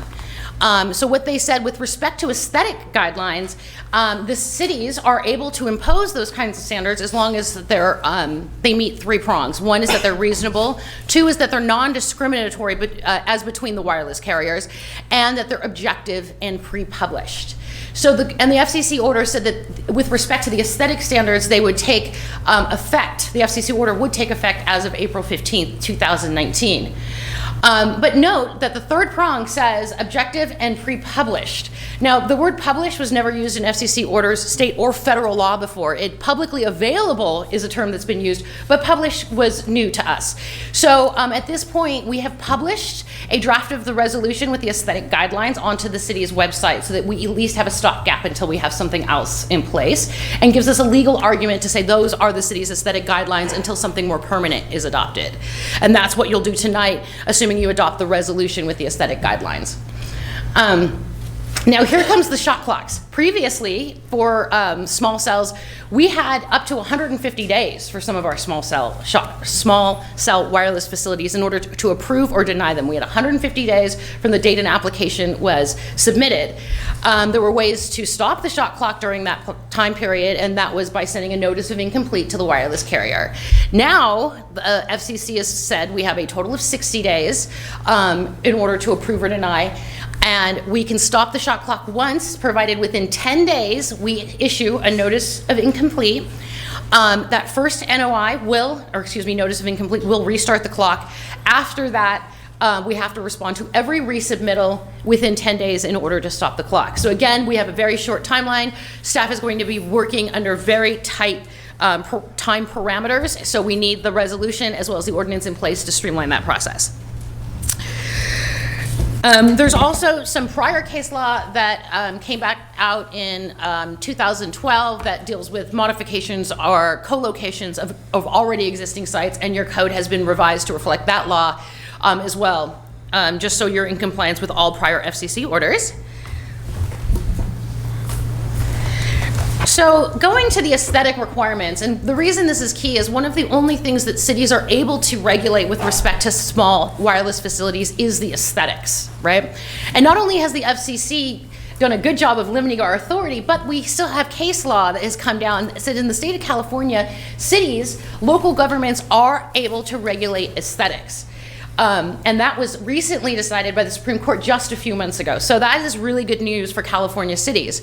What the FCC did in its order is said that they're reasonable, these aesthetic requirements, provided that they're technically feasible, which makes sense. You know, we can't ask for the antennas to be invisible. You know, we all know that that wouldn't be technically feasible, so we can't have that in our guidelines. And there are some other technical aesthetic guidelines, such as it being cost prohibitive, is another issue where the courts have said that could be unreasonable, and therefore, if it's so costly, it effectively prohibits the installation and runs afoul of the FCC order. So what the courts, or what the FCC order basically did is basically once you've deemed the application complete and in compliance with your aesthetic guidelines, it essentially has to be approved. If you miss the deadline, they have a legal basis to argue that they can go to court and ask that the court require the city to issue the permits as it was proposed without any conditions. So given all of these time frames that we're dealing with, we are asking that this be adopted by an urgency ordinance. As Fred indicated, we would like to come back with a regular ordinance that would be adopted after, first and second reading. That does a couple of things for us, but most importantly what it does is it gives us more time to understand how the FCC order applies in real life and applies specifically here in Rialto. And then what we can do is make modifications to the ordinance that you have before you in order to streamline it better and to improve it based on what we learned through the courts, through additional FCC orders, and like I said, just the practices of the cities. And just one note on the aesthetic resolution, we are proposing to adopt it by resolution simply because it will make it easier for us to amend. With as fast as the case law is moving, as the FCC orders are coming out, and as technology changes, we need to be able to change the aesthetic guidelines very quickly. So we're proposing that to be adopted as a resolution. The next, you can just see that these kind of give you a timeline. These are theories or expectations that we've been hearing from the wireless industry about how this deployment is going to go. We have heard thousands upon thousands of applications can be expected throughout LA County alone. So there is a very big need to make sure this ordinance gets in place before we start getting hit with a large number of applications. And for now, that completes my presentation. I'm here for any questions that you may have. All right, thank you. Mayor Pro Tem, and I have a question too. I just have a couple questions. One is, you referred to private properties, but my question is, Edison owns a lot of what we would call transmission poles around the city that are in public right-of-way, but they're owned by Edison. Does this moratorium include them It does. When I was referring to private property, I simply meant the parcel itself was privately owned property, Okay. not the infrastructure. Okay. And my next question is probably to Mr. Steele. Have we permitted any of these already, or? No, we've had several applications, so they were all waiting to see what we did with this. Okay. That's all I have. Okay, anyone else? I have a question. Have we, I don't know, to Mr. Still or to council, have we determined roughly how many are we looking at having to be put into the right-of-way if we're talking about it needing a distance of up to 400, 600 feet max, and so have we numbered or determined what that could essentially look like? I don't think we made that calculation, but it would sound like it's a very large number. Okay. At 300 to 600 feet. And would it end up, if we have two carriers here, how will they end up coexisting? I mean, are we talking about each one having their own apparatus on top of public pole, or would one first come, first serve? What's the? I can speak to that. Okay, thank you. So co-location, which is where two carriers are on the same infrastructure, is encouraged by the ordinance. And we have provisions in there to encourage co-location to minimize the amount of vertical infrastructure you'll have in your right-of-way. The difficulty, we can't require it by law because it could be technologically infeasible. In some cases, it is technologically feasible, but the distance between the two antennas is such that now instead of having a light standard and an antenna on top that matches your existing light standards, now you have a light standard that's, say, 20 feet taller than every other light standard in your right-of-way. So while we've put it in here to be encouraged, by law we can't require it, and there may be some aesthetic reasons the city's not going to want it. And another point, just there are 4 major wireless carriers. Each one of them are individually entitled to be in our right-of-way to meet their needs. So just because one has met their wireless needs doesn't mean we can say no to the next or to the third or the fourth one that comes in. So the two that we are aware of that have met it is AT&T and Verizon? Yes. Okay, but we still have Frontier and Spectrum. Are those the other two, or who? Who yes. would be your other two that you? So it's T-Mobile and Sprint, but Sprint is deployed by Mobility, and Sprint, Mobility, and T-Mobile are basically all merging into one large wireless carrier. Oh, really? Okay. Yes, and then along with what we would determine that is aesthetic, could we also look for there to be some partnership in making the facility available to any of the activities or services that we may need in our community as well?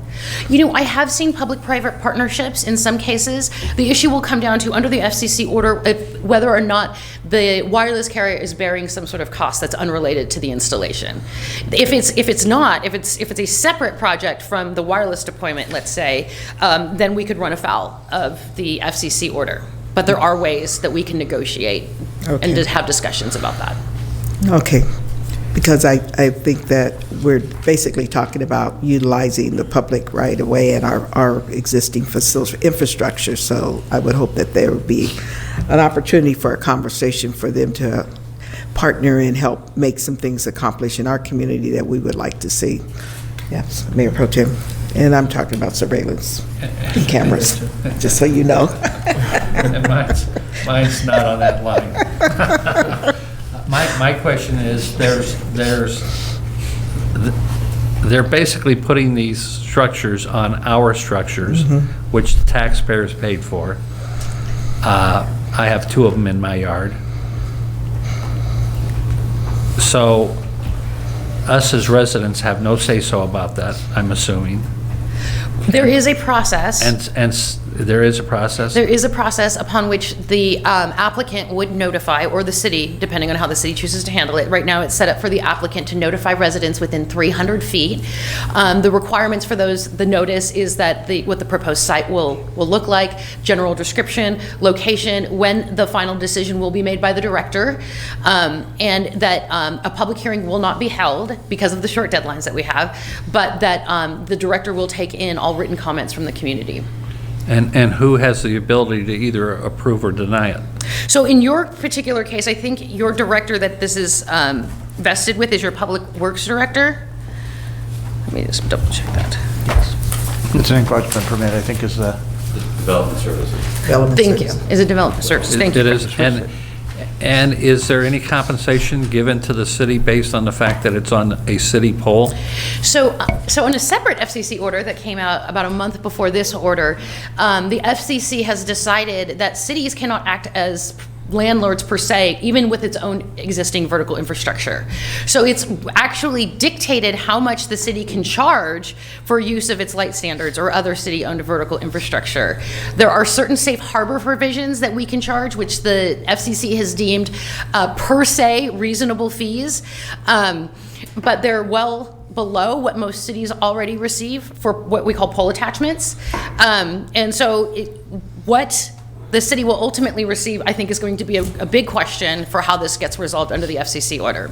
Okay, and who determines the structural stability of that pole?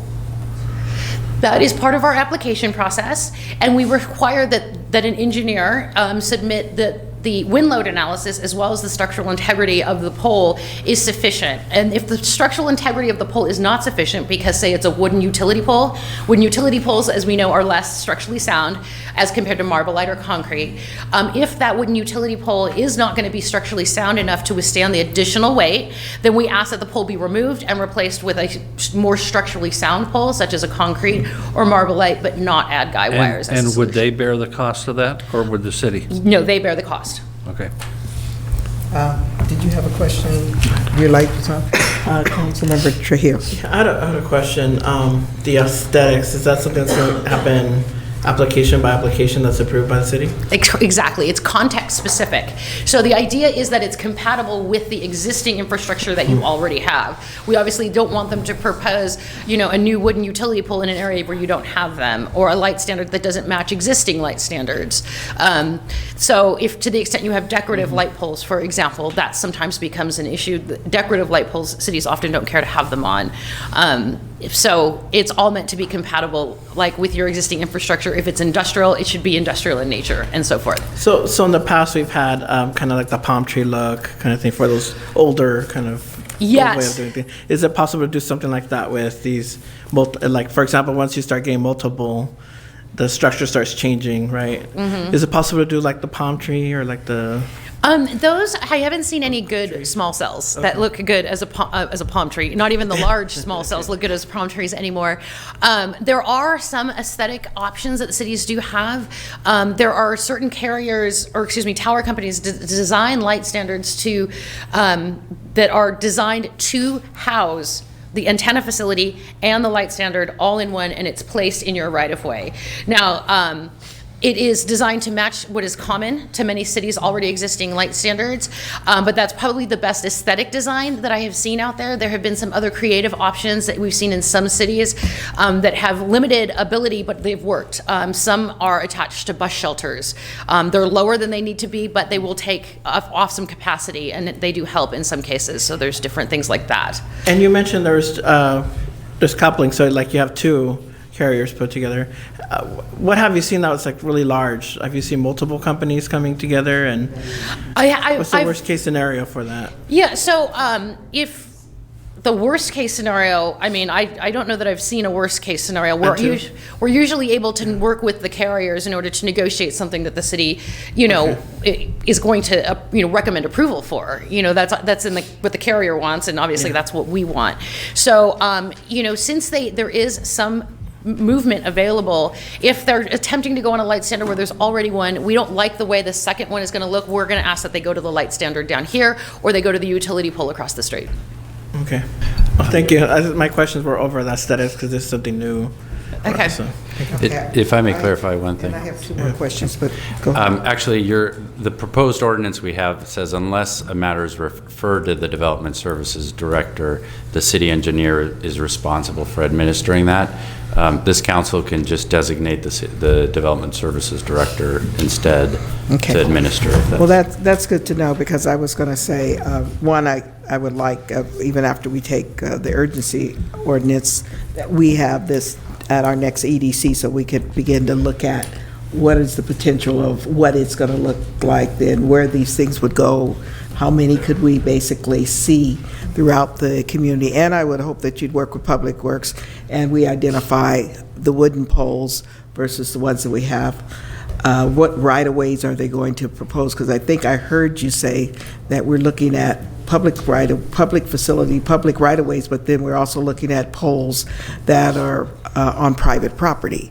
There may be poles, or that may be another level at a different time. But then the other question I had was in listening to, following up with Mayor Pro Tem. So then the courts also ruled that then those who are in landscape maintenance districts and those who are paying a fee for special areas such as lighting districts and the landscape maintenance districts, they have no say in those things are within developments, but of course they are required by the development, but the property owner has been assessed a special fee for the services in there. So how is the courts addressing that? I'm sure that's something that we'll probably delve into once we do get into the litigation. The FCC order was entirely silent with respect to that issue, and I think that local jurisdictions see exactly what you're seeing, how that is going to create a problem. What they did clarify was that the city is not entitled to actual costs recovery. So if the city were to choose a consultant that was expensive, the carrier could challenge the city's use of that consultant and not have to be required to pay back the city's costs that it incurred by using that. So how the courts are going to take the FCC's reasonably objective cost standard and how that applies to what a city can actually recoup in terms of its fees, we don't know yet. Okay. All right. Was there anyone who had wanted to speak to this? Julio Figueroa from AT&T. Okay.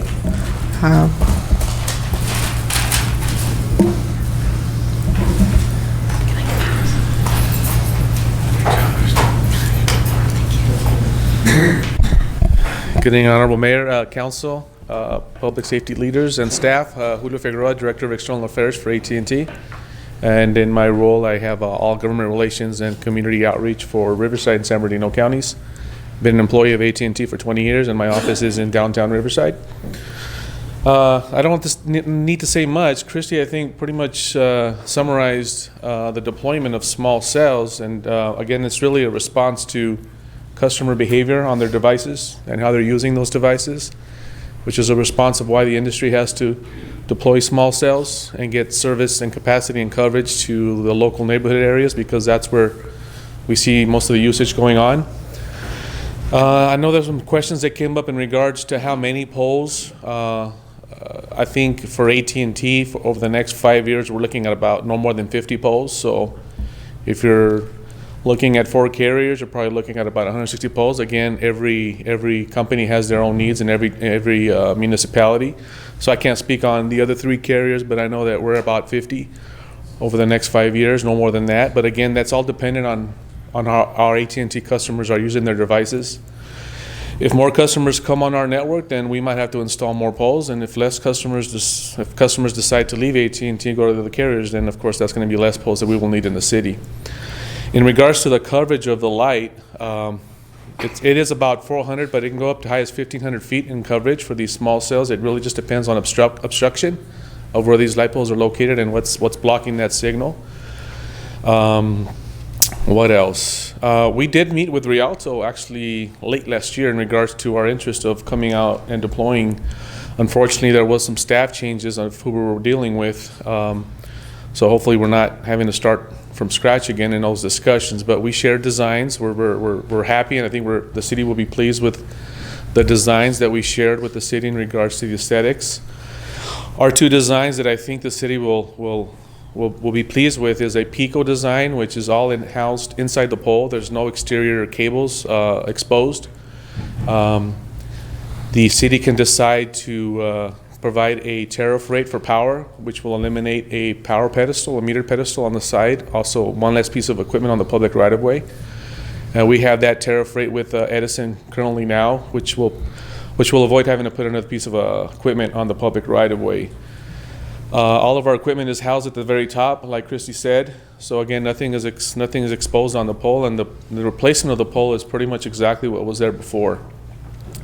I would recommend also the city to take a second look if there are thinking about upgrading their street lights to LED lights, because when we do replace these street lights, we will be more than happy to replace them with an LED, so that'll be one less piece of cost that the city has to take on when we do this replacement. So we'd be more than happy to share with you where we're proposing these street lights, so you don't go in there and put in an LED light.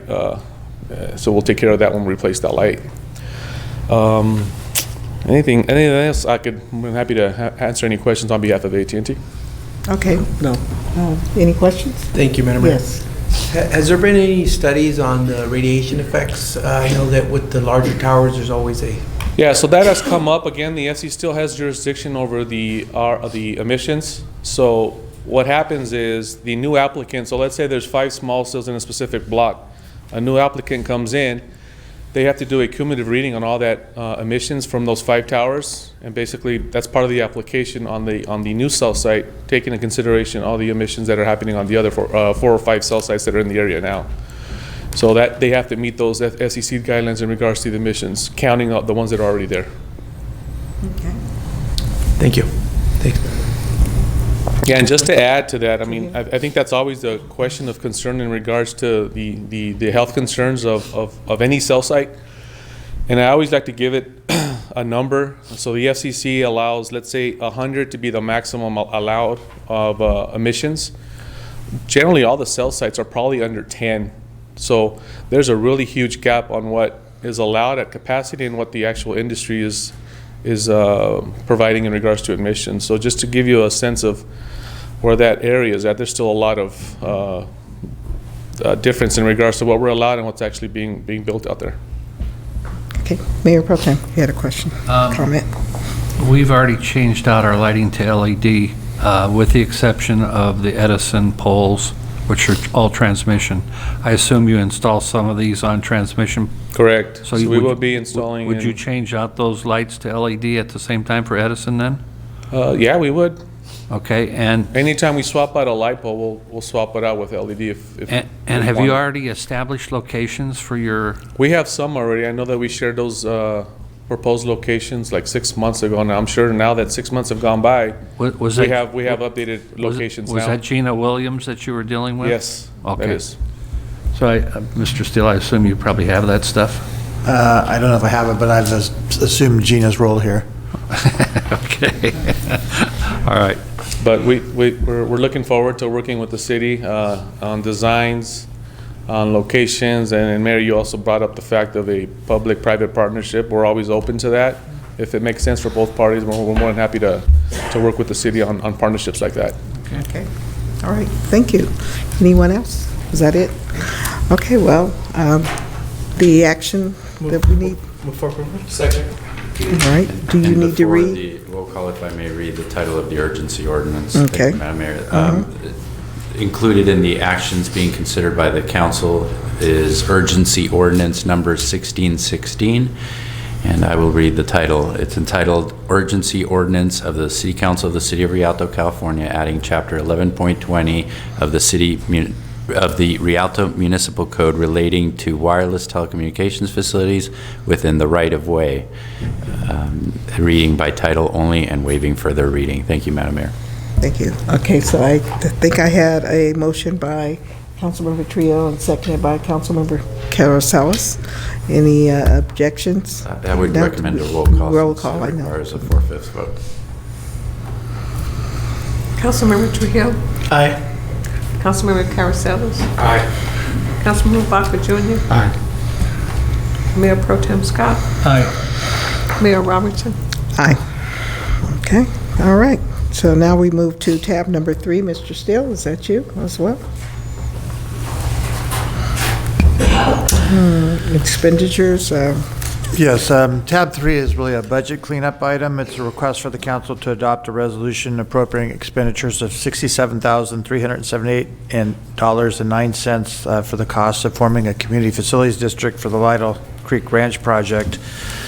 On July 25th, 2017, the council approved a deposit agreement with the Lytle Development Company. Under that agreement, they agreed to deposit $80,000 initially with the city to pay for the cost of consultants to help form the district. The council at that same meeting approved contracts with Fieldman Rollap and Associates as our financial advisor, Alshire and Winder as bond counsel on Wildan Incorporated for the special tax consulting services. We've spent about $13,000 in fiscal year 2017-18.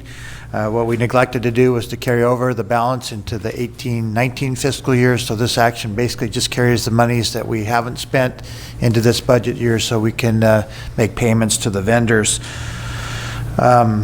The attached budget resolution appropriates the remaining balance of deposited funds to the proper expenditure account.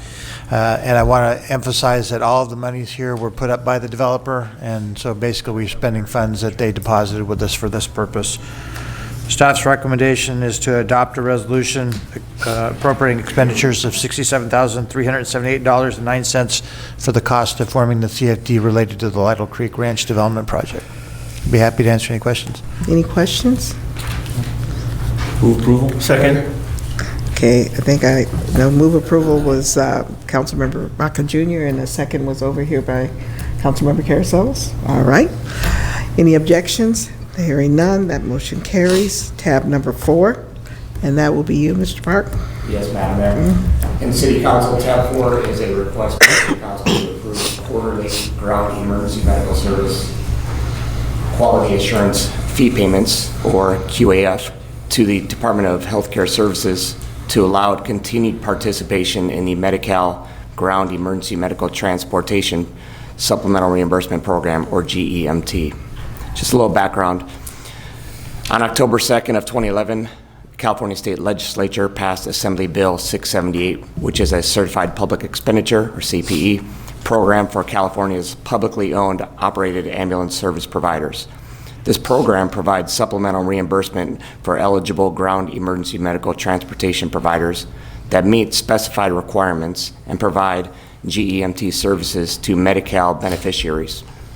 On October 13th, 2017, the California governor signed SB 523, you'll see in attachment 1, into law authorizing the DHCS to establish the GEMT QAF program. The GEMT QAF is assessed on each qualified emergency medical transport regardless of payer type. Providers are required to pay the QAF retroactively to July 1st, 2018 effective date. Providers may be subject to penalties if payments have not been submitted within 45 days of the payment dates included in the posted payment schedule, which you can see in attachment 2. In addition, the QAF rate has been calculated and established at the amount of $25.23 per transport for each quarter for fiscal year 18-19. As a public ambulance provider, the City of Rialto is eligible to receive these supplemental GEMT and GEMT QAF reimbursements for EMS services rendered to Medi-Cal beneficiaries and for services rendered in the future. In order to receive these reimbursements, the city must comply with SB 523 and the State Plan Amendment 18-004 and pay the DHCS required QAF fee of $25.23 for all transports completed and billed in quarter 2 through quarter 4 of 2018 and quarter 1 of 2019, and continuing each state fiscal quarter thereafter. The city charges a fee for ambulance transport services that is set by council at an amount not to exceed the actual cost of delivering the service. These fees are billed to the patient for the patient's insurance carrier. Irrespective of the amount that the ambulance provider charges, Medi-Cal insurance will only pay a fixed rate of $118.20 per transport. Furthermore, California state law precludes the city from pursuing collection of the unpaid balance from the patient or the Medi-Cal affiliated insurance carriers. This results in the city absorbing those non-covered costs. Medi-Cal beneficiaries account for approximately 30% of our patients transported in the city. The purpose of the GEMT program is to provide a partial reimbursement to public ambulance providers for these previously unfunded amounts from Medi-Cal beneficiaries. Under this CPE agreement, government providers report their Medi-Cal expenditures to the state. The state then obtains the federal reimbursement equivalent to 50% of the reporting agency's total uncollected cost. The supplemental reimbursements provided by this program are available only for the uncompensated care costs associated with the services rendered to Medi-Cal beneficiaries. In order to receive these reimbursements and the reimbursements for the rate add-on, the city must submit the payment of the QAF fee, the 2523 per transport for quarter 2, which is April through June 2018, to the DHCS by April 30th of 2019. The total number of qualified ambulance transports in quarter 2 was 1,277, and you'll find those in attachment 4, resulting in a total due to the DHCS of $32,218.71. The payments for the remaining quarter dues are as follows. Quarter 3, with 1,375 transports, is due in May of 2019. Quarter 4 had 1,244 transports with a due date of June of 19, and quarter 1 of this year, payments due on or before July of 2019. There's a cheat sheet in your attachments that makes this a little easier to digest. As a public ambulance provider, the City of Rialto is eligible to receive these supplemental GEMT and GEMT QAF reimbursements for the EMS care rendered to Medi-Cal beneficiaries and for services rendered in the future. Bless you.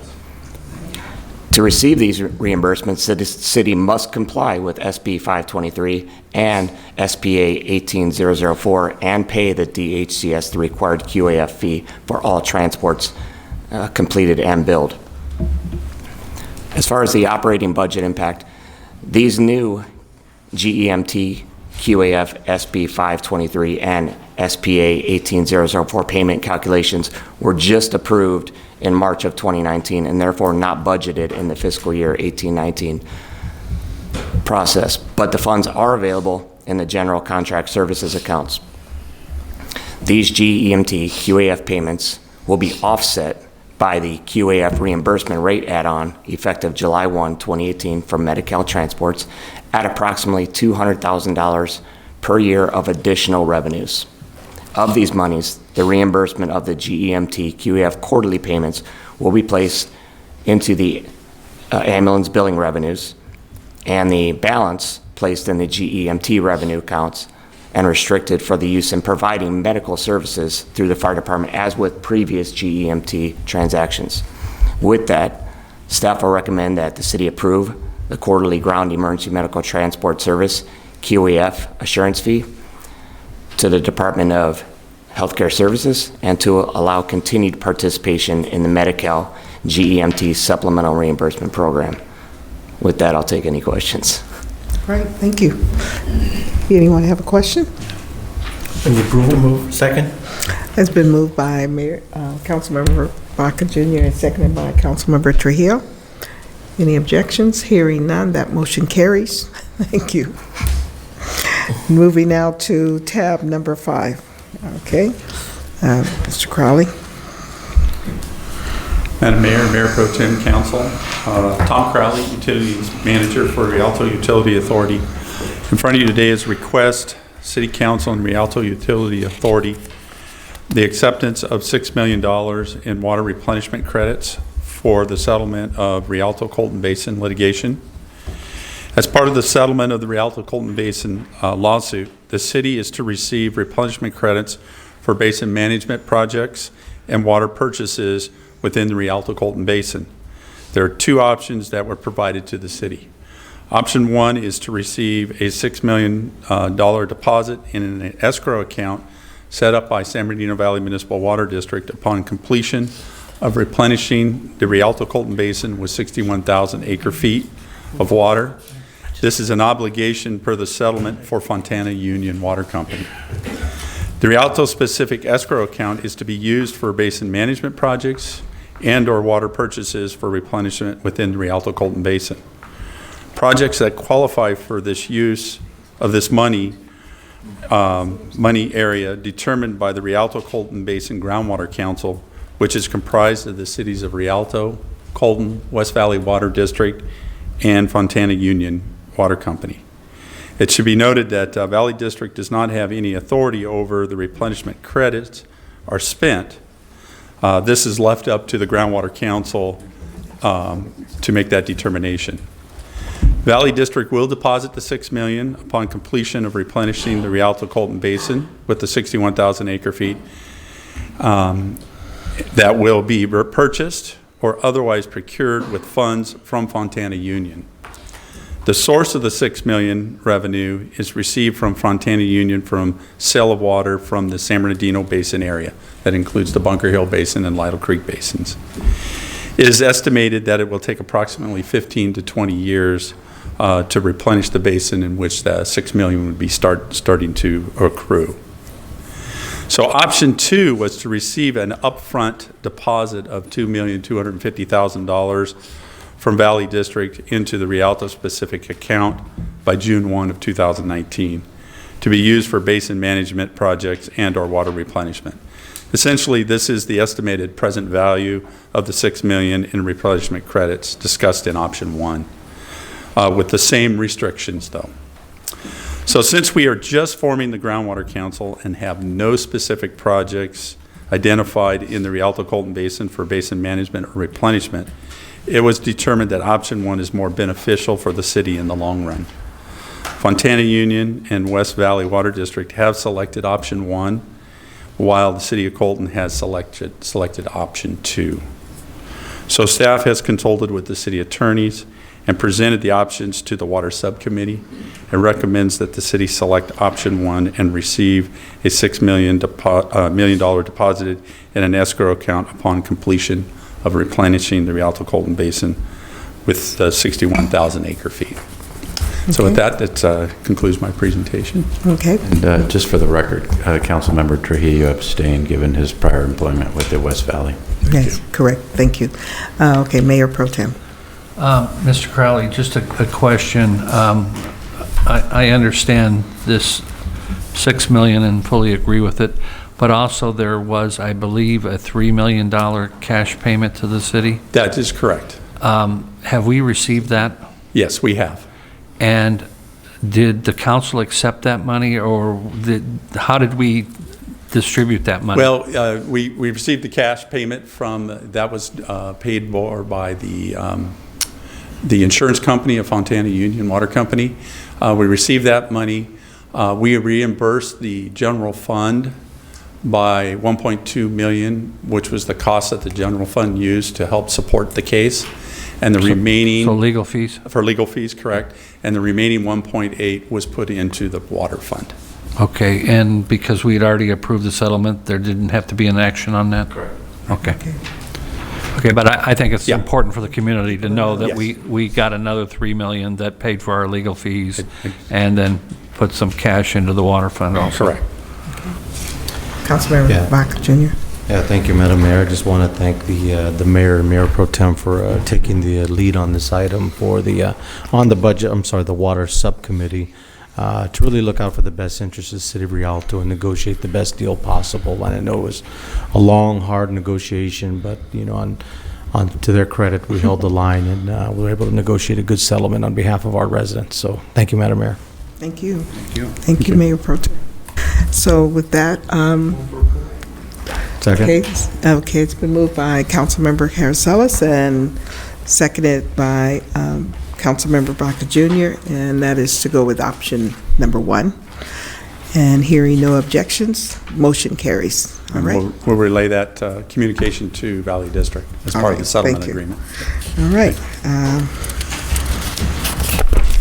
Tab number 6, and that is... That'll be mine also. Okay, yours. Okay. Okay, Right. tab number 6 is a request City Council and Rialto Utility Authority approval of a final construction work authorization in the amount of $825,000 for the customer information system replacement and data transfer and conversion services. Rialto Water Services is currently utilizing Tyler Technologies Encode version 9 for customer service and utility billing. The city retains ownership of the system and the data contained in it, but is responsible for system maintenance and the cost for technical assistance by Tyler Technologies when needed. Encode is a financial software that was accrued by the city around 2000. The utility billing component of the software is a small portion of the large financial enterprise resource planning system. Although version 9 Encode is capable of billing customers for the water and wastewater services, it offers little to no customer data management functionality. Staff anticipates that Tyler Technology to discontinue support services for the version of Encode currently utilized by the city and Rialto Water Services. So due to the restraints in the utility billing software, staff has been researching customer information systems and the possibility of acquiring a system for utility operations. In terms of restraints, the following should be noted. The city no longer uses Encode except for some limited treasure and animal licensing functions. It has limited query capabilities, limited report availability, and limited usability to roll out new programs. The new customer information systems are typically web-based applications that will allow for 24/7 accessibility to data and offers a more stable platform with fewer interruptions and downtime for customers and staff. During the development of this project, Veolia presented the concept and the issues to the monthly operations meetings where it was discussed over a year. The project was finalized by the selection team consisting of 8 people, which included Veolia's National Customer Service Director, as well as people from customer service, information technology, and business analyst teams. The team initially selected 13 potential providers based on research, experience, and industry recommendations. Each potential provider was evaluated based on their availability to meeting 115 established criteria. Of the 115 different criteria that were used were the ability to export data, email paperless bills, generate custom real-time reports, 24/7 technical support, work order management, tiered rates, estimated billing, which is an option we don't provide yet, auto bill pay, installment billing management, and finally cost and delivery time. The final evaluation resulted in a short list of 6 firms. Advanced Utility was found to be the best qualified and responsive provider with a product that best meet the city's needs. So the total final construction work authorization is not to exceed $825,000, which includes a negotiated percentage as allowed in the concession agreement and a contingency for change orders if needed. It also includes $25,000 for technical assistance with conversion and transfer of the data from the Encode system to customers and information systems. The cost of this project will be split 50-50 between the water and wastewater fund. The source of the water funds will come from the existing trust account for facility improvement projects, and the source of the wastewater funds will come from the reserves. This item was presented to the Water Subcommittee on March 27th, who directed staff to proceed with the project. It was then presented to the Utility Commission on April 16th, who recommended approval by City Council. So staff is recommending that the City Council and Rialto Utility Authority approve the final construction work authorization in the amount of about $825,000 to Rialto Water Services, and then delegate authority to the city administrator or their designee to approve and execute contract change orders up to a cumulative amount of $18,900 if needed. With that, that concludes my presentation, and we'll answer any questions that you might have. Okay, I do have a question or two. You did indicate that we're moving over and converting because we find the Encode is basically probably going to move to a point where it won't be serviced. Yeah, I think you mentioned there's 2 areas though that is still being used with dog licensing fee. Yes. And the other one you said in Treasurer's I think it was dog licensing fees and what was the other one? Business license. Oh, gosh. Something you said in the Treasurer's office. Yeah. So it was still being used, so that will stay in effect because the city will still maintain it until they decide to switch out to something Well, I guess my question would be why? Why would we, if we were almost to the end of Encode's life, why would we not be utilizing or converting those 2 activities? Who's really relying on Encode? So right now, I mean, Encode was being relied on by a lot of different departments, and I think a lot of different departments have moved away from Encode Right. to other things. So this is just one more portion of it being moved away, was the utility building. I don't have the information on the other two functions that may still be intact. City We'd have to find Administrator, out. could you give a report or a reason why we would not, eliminate, if we only have two, or where are we still needing to have Encode if Encode is in a situation where we know that it's going to phase out? And we put it in 2002, I think you said. Yeah, around 2000. Yeah, so. Yeah, it's been almost 19 years, so. It's another one of the things we really need to be assessing our Right. our services here, and I just wonder why we can't seem to have one system. And the treasurer is here, but maybe the treasurer could speak to what are the activities they use Encode for. Deputy Treasurer, could you come up to the podium?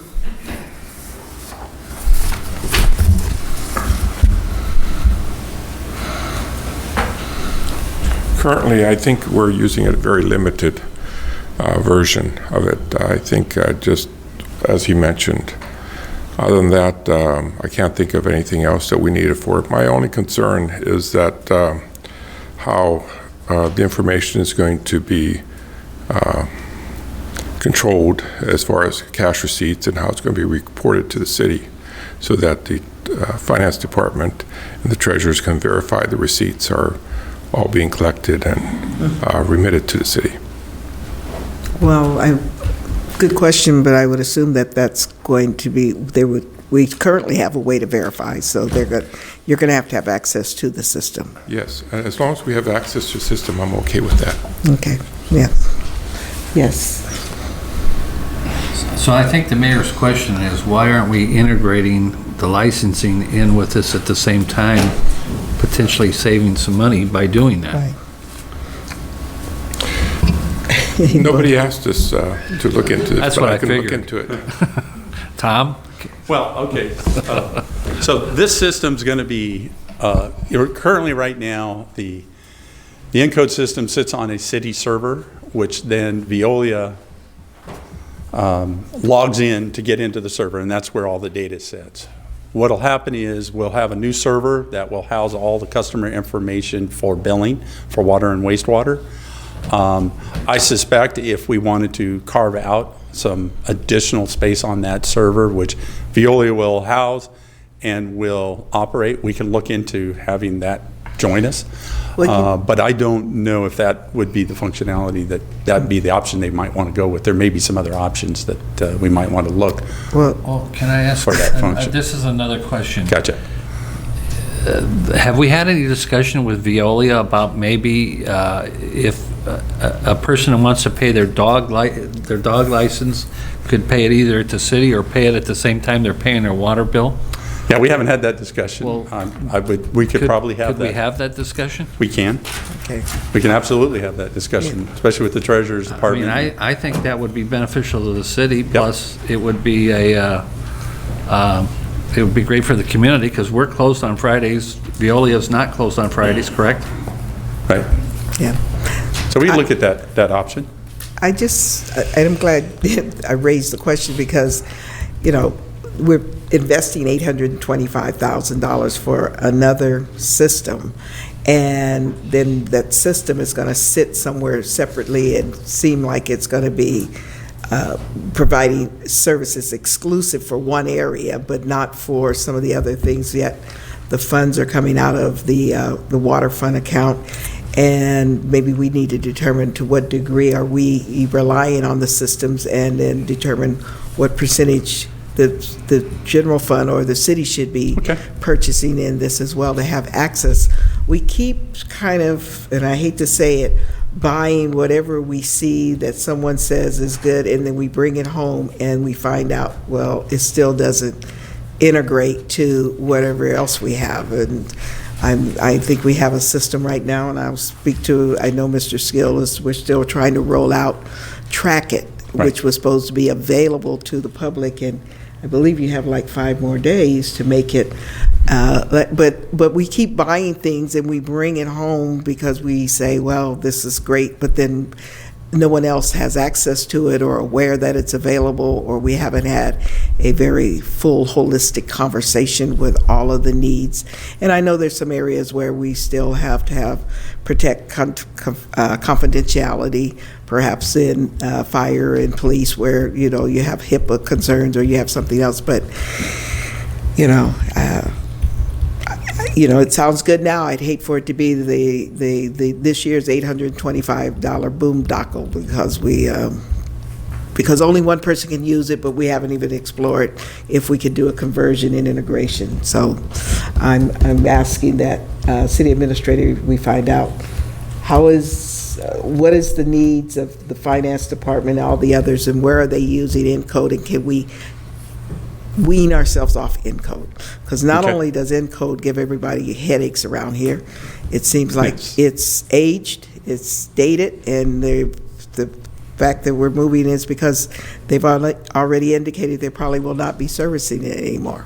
Right, at least version 9. So they do have a version 10, but it is a big... But nobody sounded like they excited about version 10. Nobody was excited about version 10. Nobody liked version 9. Nobody liked version 9, so that's why we really looked at other options, and actually Encode was to provide proposals, but they weren't even looking at the city here at that time. So. All right, so any other questions? I can If not, follow up on those issues for you. please. Move approval. Second.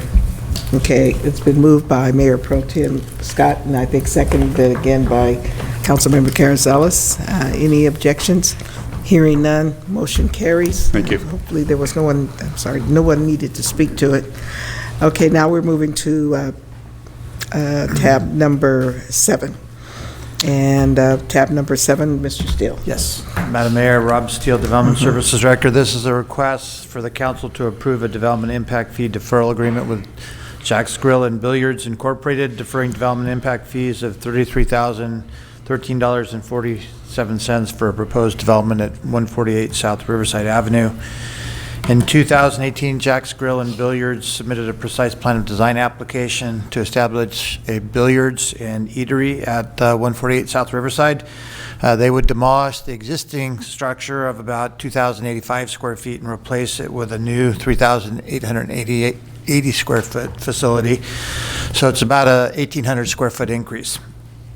On June 27th, 2018, the Planning Commission approved 2 conditional development permits to allow the billiard games and the sale of alcoholic beverages at the site, which would include an outdoor patio, a dining area, 7 billiard tables, a kitchen, and separate bar facilities. Recently, the building division approved the building plans, and the building department is ready to issue a building permit, and I believe the applicant is ready to start construction on the project. In accordance with our municipal code, the applicants are required to pay their development impact fees when they pull their building permits, with the only exception being if the city council approves a deferral agreement. Staff has no authority to defer impact fees except for residential development.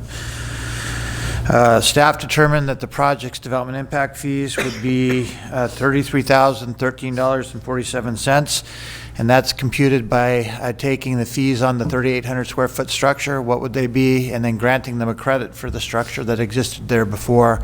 So in effect, we've charged them just for the 1,800 square feet of incremental space. The school district does likewise. It's a pretty standard practice. The 2 main fees that affect that $33,000 are the regional traffic fee, which is the Measure I, which we have some obligation to ensure that we collect fees where due, and then the wastewater treatment fee. They're converting what was formerly a beauty shop, what I understand, to a restaurant, and so there's an increase in fees to accommodate a restaurant use. The applicant has indicated to us that he's willing to pay the development impact fees. He just wasn't he hadn't built that into his construction loan, so he did ask for the deferral. As I mentioned, the code does permit the council to grant such a deferral. Staff prepared an agreement we've used before to defer the impact fees. We would record it against the property. The applicant would have the earlier of 12 months to pay it, or when they receive a certificate of occupancy for the project. and then we would release the lien at that point in time. The applicant, Stacy Augustine, is in the audience, and staff's recommendation is that the council approve the development impact fee deferral agreement with Jack's Bar and Grill, or Jack's Grill and Billiards, and defer the fees of $33,000 until the certificate of occupancy or 12 months. I'd be happy to answer any questions, and I'm sure Stacy would as well. All right. Anybody? Question? I do. Councilmember Junior? Thank you, Madam Mayor. I guess my question is, I know that, we're talking about deferring fees, because, I'm not opposed to the business itself, but I guess my question is, how many other businesses have we, I don't remember ever one coming before the council where we've actually waived their fees? We haven't waived fees, no. This is not a waiver. This is purely a deferral, so he's obligated to pay the full amount. Otherwise, we create other problems with prevailing wages, so we try to stay away from a waiver and leave it to deferrals. Okay, and I guess the only other thing is, would we be setting a precedent? How many other businesses, any other small business, will we begin to start waiving their fees? Or, should I say, deferring fees?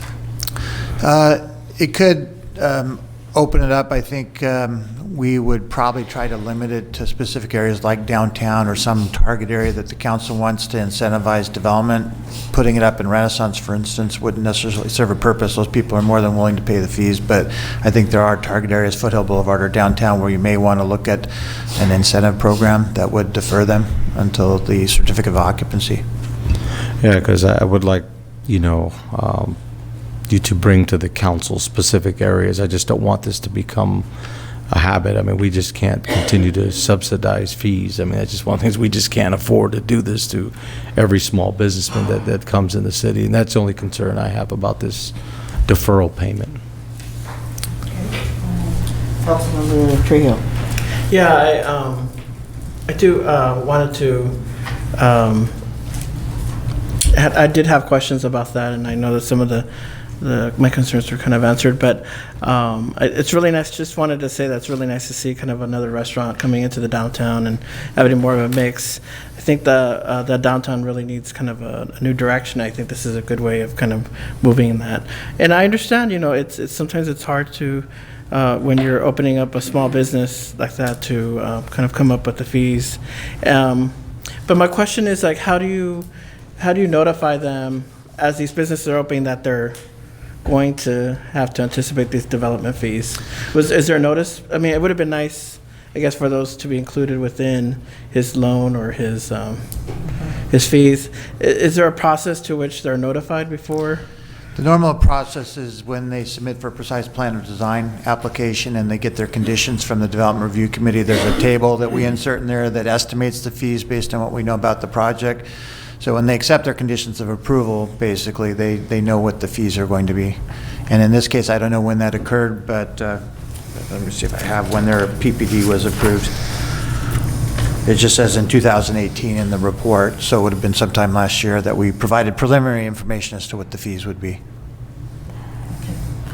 Councilmember Carrizales. Yes, thank you, Madam Mayor.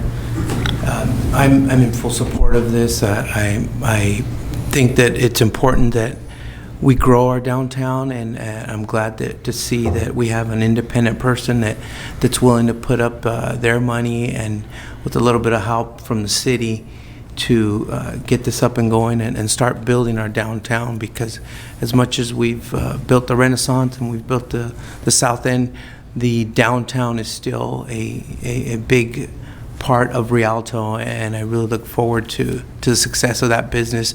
As a small business owner myself, it's important that we help other small businesses grow and develop, and this fee is only a deferment, so it's not like we're giving away money, and I would actually encourage that we put out the notice that we can defer this fee, because that'll encourage other small businesses to develop in the downtown and other areas that we need developed by smaller businesses. because small business is the backbone of our country, and it's great to see entrepreneurs and small business owners like Stacy to develop and grow the downtown. But I'm in full support of this, and I want to move for approval. I'll second. Yes, I just would like to make a couple comments as well, and I can appreciate what Councilmember Vaca Jr. is saying, but as we pointed out, this is not waiving anything. This is a defer, and I think to the point you said the PPD started in 2018, and this is part of one of the things that we are discussing now is actually how much information can a person get in advance as they begin to make package for their construction loans and everything. My understanding was this number had been calculated based on what they thought was going to be the normal license permit fee, the initial application fee, and then this portion was what was provided towards the end, and he wasn't anticipating that. I also want to just say that we do need to really, if we talk about what we want downtown, we're going to have to really take time and focus on it. I did ask the city administrator to ask Development Services to give me a rough estimate of what the revenue we've generated in the way of sales tax just in the downtown area from the one railroad track to the other. And basically it's been $54,000 annually is about all we can really identify. That is not an indication that it's a thriving downtown. And I hate to say, there are those of us who know that we've watched our downtown when we were we had people who were selling, coffins or caskets. We've had mattresses. We've got thrift stores.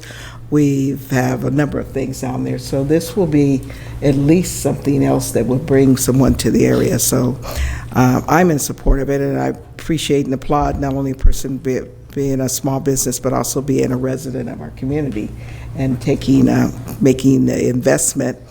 And I think we're going to be pleasantly surprised. So with the motion of Councilmember Carasellas, and I think seconded by Councilmember Trujillo, any objections? Hearing none, the motion carries. Okay. And now on to tab number 8. Good that's evening, you, Mayor. Mr. Perry.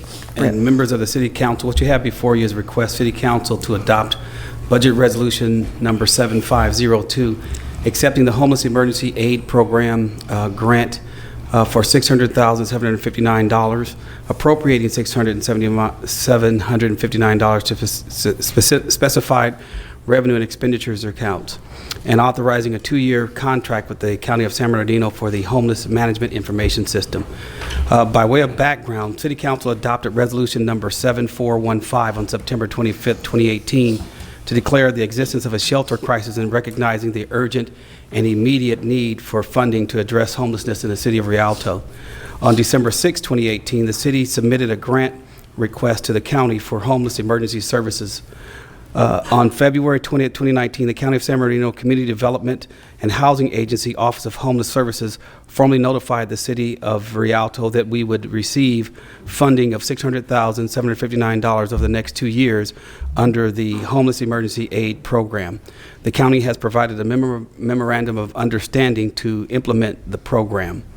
Analysis and discussion, the Homeless Emergency Aid Program, HEAP for short, is specific to servicing persons experiencing homelessness or at immediate risk of homelessness. A significant number of persons within the City of Rialto's jurisdiction are without the ability to obtain shelter, and as a result, creating a threat to the health and safety of those persons. As lead agency of the HEAP grant, the City of Rialto will be responsible for ongoing communication and coordination with all partner agencies, monitoring of the program activities and maintenance of program data, and oversight of all partner agencies to ensure grant compliance.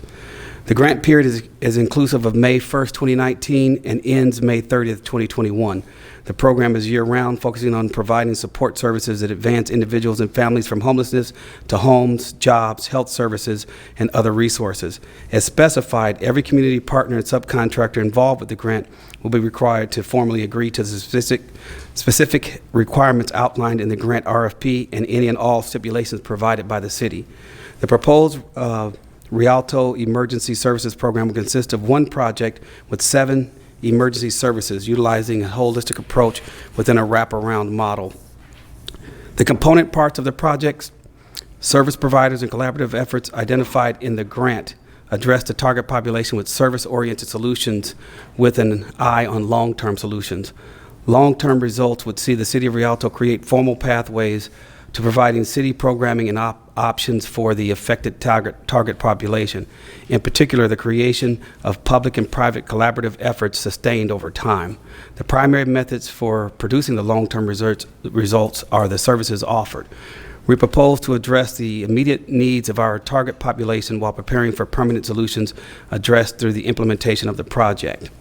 The City of Rialto, its service partners are preparing for immediate implementation to be on track for project readiness, to have the project initiated by May 1st, 2019, facilitating 50% of funding obligated by 12/31/2019 and 100% of funding spent by 5/30/2021.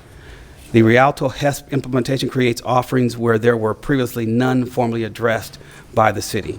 The project includes working through outreach, temporary housing, motel and hotel vouchers, food, clothing, individual group, family counseling, health education, case management, child care support, rapid reemployment, rapid rehousing, and referrals to those in need of emergency transitional housing and/or crisis intervention services, leading to long-term solutions and sustainable results across program components.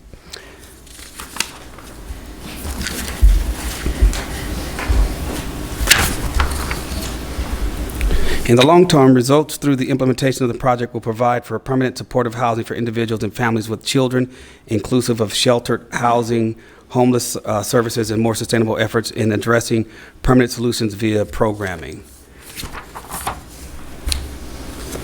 The financial impact. The County of San Bernardino has selected the City of Rialto to receive a grant for $600,759 over 2 years, an increase in estimated revenues of $600,759 to fund account number 248-400-8212-7560, and an appropriation of the same amount to the specified expenditure accounts. Staff recommendation is that City Council adopt budget resolution accepting the Homeless Emergency Aid Program grant award for $600,759, appropriating $600,759 to specified revenue and expenditures accounts, and authorizing a 2-year contract with the County of San Bernardino. Also in the recommendation, we authorize the issuance of annual purchase orders over 2 years in amounts that are in excess of $15,000 for services associated with the HEAP grant without exceeding grant annual budget as stated in grant agreement. Also authorizing the mayor to execute each HEAP grant agreement and any amendments she may deem advisable, and authorize the city administrator to be responsible for the administration of the grant. That concludes my report, and I'll take any questions. Council members, questions? I do. Councilmember Trejo? Yes. Again, thank you for bringing this program to us. But I have a question.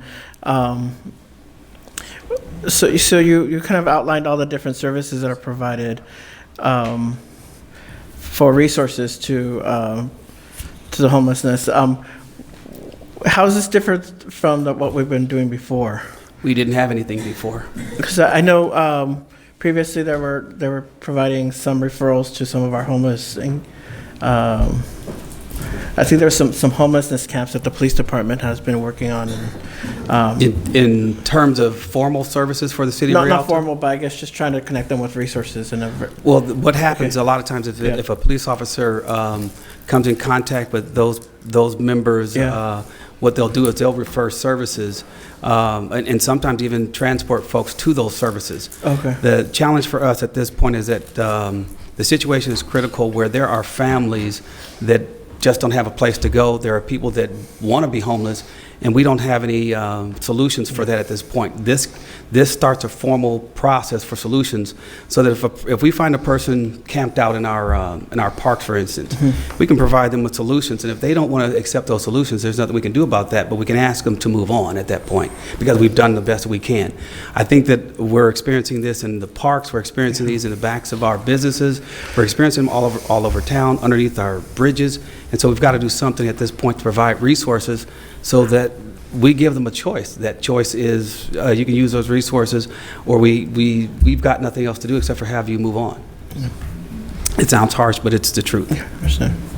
That's the only question I had. Yeah. Yeah, I have some questions. How much involvement is there going to be from city staff in this program? In this process, our involvement, like with any grant, our involvement is simply to take care of the paperwork and to make sure that the services are provided as per the RFP that's put out by the county. Our staff involvement, if you look on for the this takes no money from our general fund. What it does is add to the general fund. If you look at part-time staff, we're looking at $10,000, and for roughly $31,000 going towards our expenses. So that anyone does that come out of the grant amount? Yeah, it all comes out of the grant. Okay, how much involvement is going to be required by the police department? At this point in this grant, none. So who's going to make contact with these individuals? The service organizations that are provided inside the grant include voucher services with the Rialto Family Health Services, counseling services through Clay Counseling. There's a rapid rehousing through Vera's Open Arms. There's also housing furnished once a person finds transitional housing or a permanent location. There's a organization that actually provides them with the furniture for that house. And I really don't see anything in here that addresses the drug epidemic that is directly connected with homelessness, nor do I see anything in here regarding mental health, which is a direct result of drug abuse, specifically methamphetamines. So for mental health, there is Clay Counseling Solutions deals with our mental health and our drug population as a part of their counseling services. So what is the solution to the drug problem? I don't have a solution for drug problems. Well, somebody needs to come up with a solution, because we can't as a society keep throwing money at a problem that we refuse as a country to address, and that is the drug epidemic in this country. And I really am having a hard time voting for this item tonight. I understand why you want to get it, why you want to do it, but the state of California needs to frankly open its eyes and face the fact that we have a drug epidemic, and most of it involves methamphetamines. It creates people to become mentally unstable, and it's not going to change by giving people food stamps and housing vouchers. And I hear you mention families. Yes, there are some families out there, but the majority of these people are single individuals who are rummaging through our city, breaking into our homes, breaking into our cars, destroying our property, and frankly, destroying our quality of life. And maybe some people are afraid to say it, but I'm going to say it.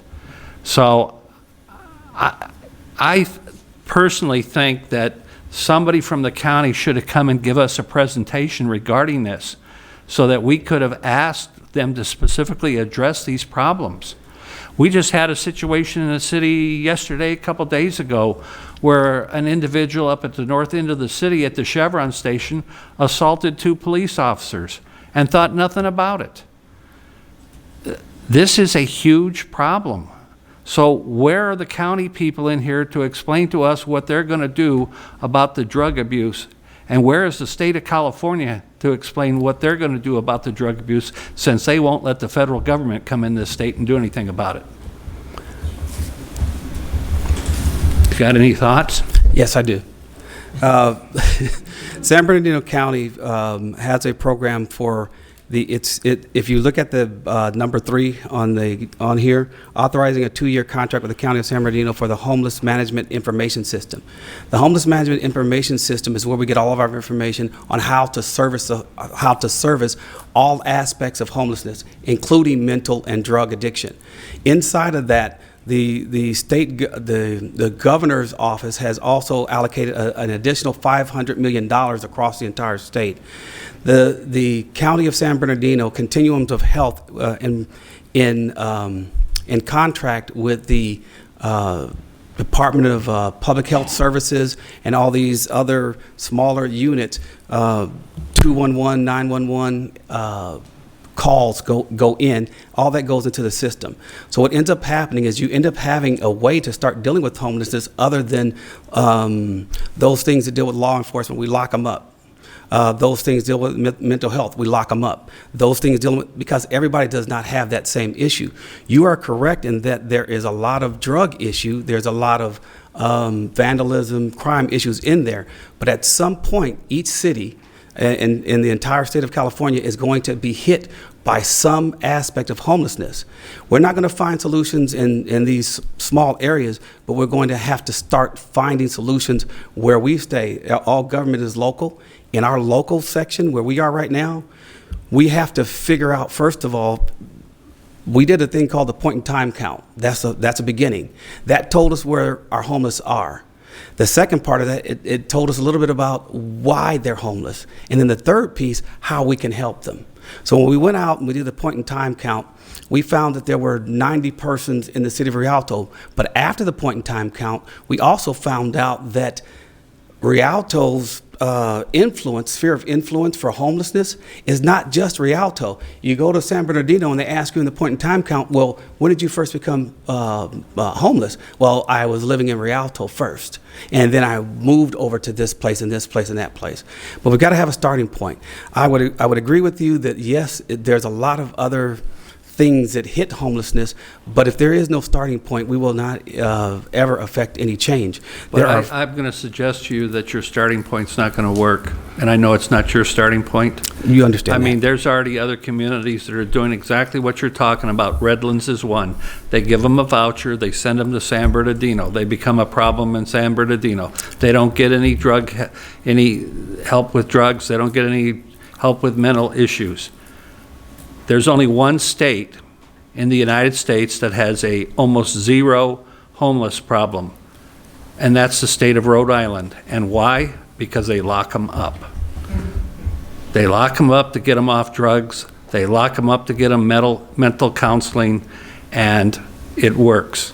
So we've got to look at it a different way. And it's not you, Mr. Brents, but I'm just telling you, this state has to look at this problem a different way. 25% of the homeless live in the state of California, and we're not solving the problem by giving food stamps and housing vouchers out. Thank you. Okay. Anyone else? If not, I would just like to add a comment to all that's been said as well. Mayor Pro Tem, I can appreciate how you feel about the fact that there's a drug epidemic, and I'm very much aware that we had one of our former officers, lieutenant, and spouse was verbally accosted, I think, by a homeless person or a panhandler.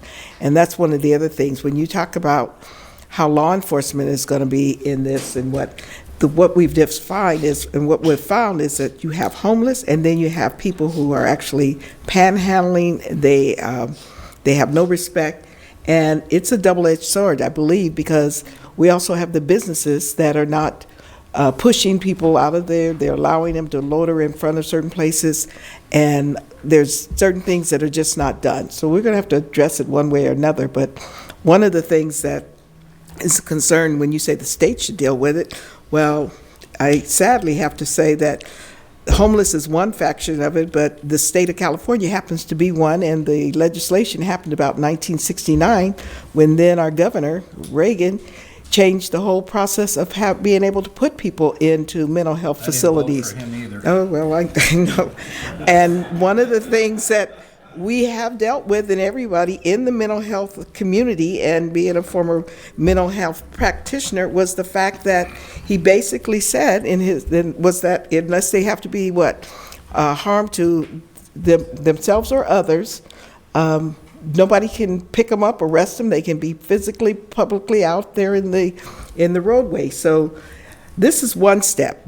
And when you say vouchers, the vouchers, even if we do not accept this program, we have businesses in our community that are already providing and have been providing voucher two people who receive a voucher from another area, and they're housed in some of our facilities, our motels and our hotels. And that was one of the things that we discovered when we created a group or a task force to start figuring out what resources do we have in this city. So it's not, you have the county come here and talk. The county isn't providing any services. They're rolling out the money that has been rolled down from the state for everybody to try and address it. I know how you feel about it. I mean, I as well. I don't, you know, you have to sort between who is actually choosing to be out there and who is actually have fell off the, what would you say, fell off the edge, and they would like to figure out how to get themselves back. So if this is not part of addressing the problem, then I really don't know what we should be doing. We have faith-based involved in it, and we have community-based organizations. And if I could address your comment about businesses and not making them leave their premise. I owned a business in this city, so does Mr. Carasales, and I can tell you, it was a constant problem unless I was there to deal with it myself, and many times there were personal, physical altercations. That's part of the reason I sold my business, because I got a little too old for that. But it's very difficult for any business to get them out of their business or get them off of their property because they become violent. And the problem is, if you call the police department, and this is nothing against the Rialto Police Department, but they got a lot of other things going and a lot of other things to do. So it might be 20 minutes to an hour before they get there. They get there, they run them off because they can't do anything else with them, because we got to treat them like they're little kids. So they run them off, they walk down the street, and 20 minutes later, they're right back to the business.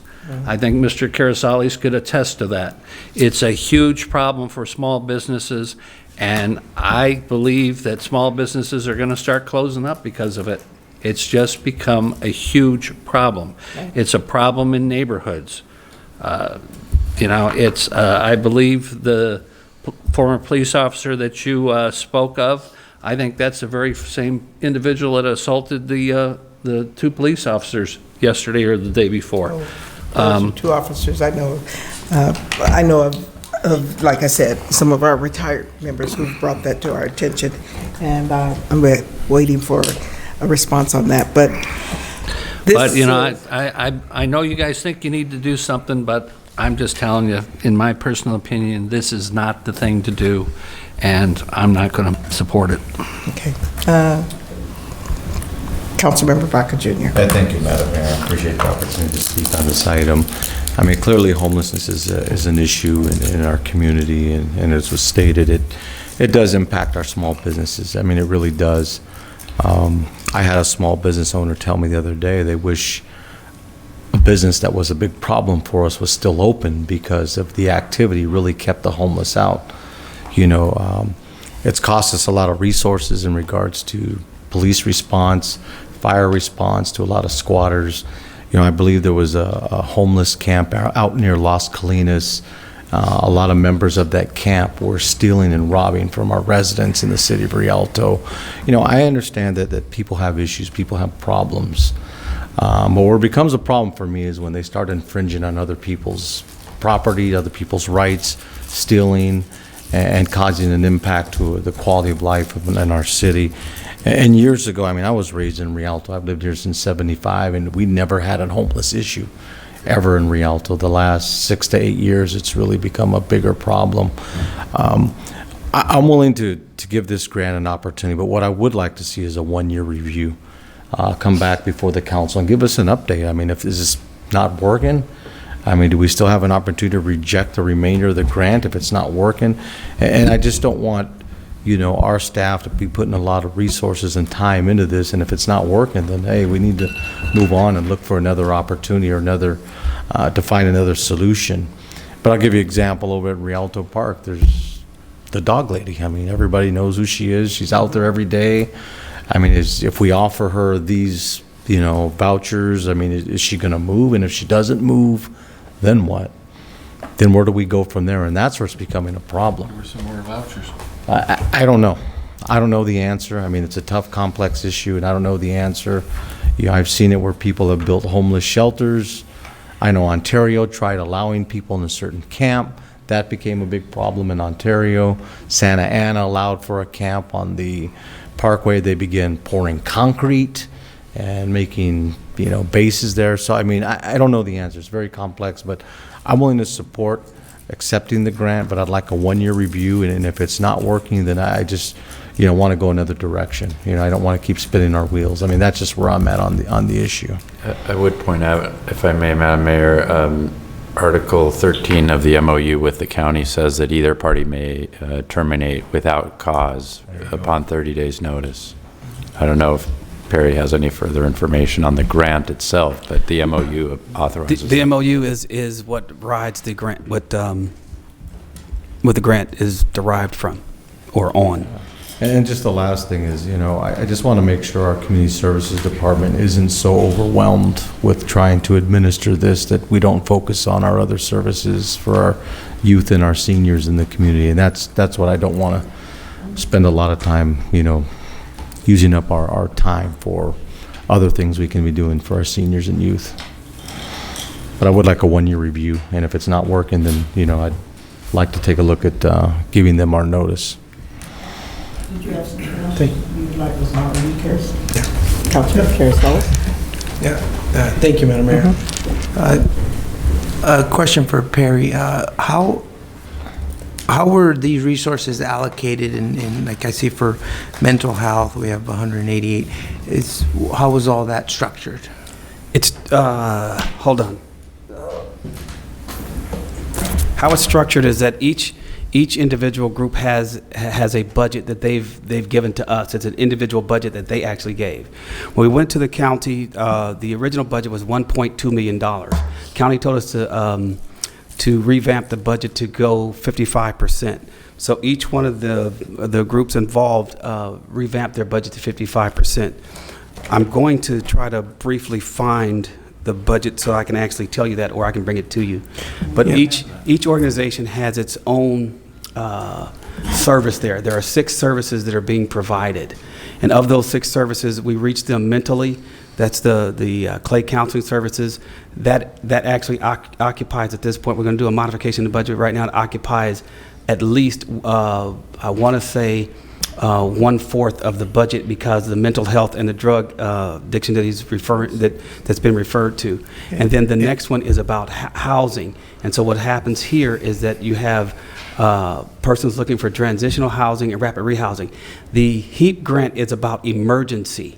It's not about those long-term people that are out there. This is about saving people before they get to homelessness, as well as finding those persons who are at immediate risk, so that we don't make the problem larger before we start looking at solutions. Yeah, and the reason I ask that is because, I mean, it'd be nice if we can, allocate more money to certain areas that myself or the rest of the council feels it should have a stronger impact, like, for example, in the mental health and in drug addiction.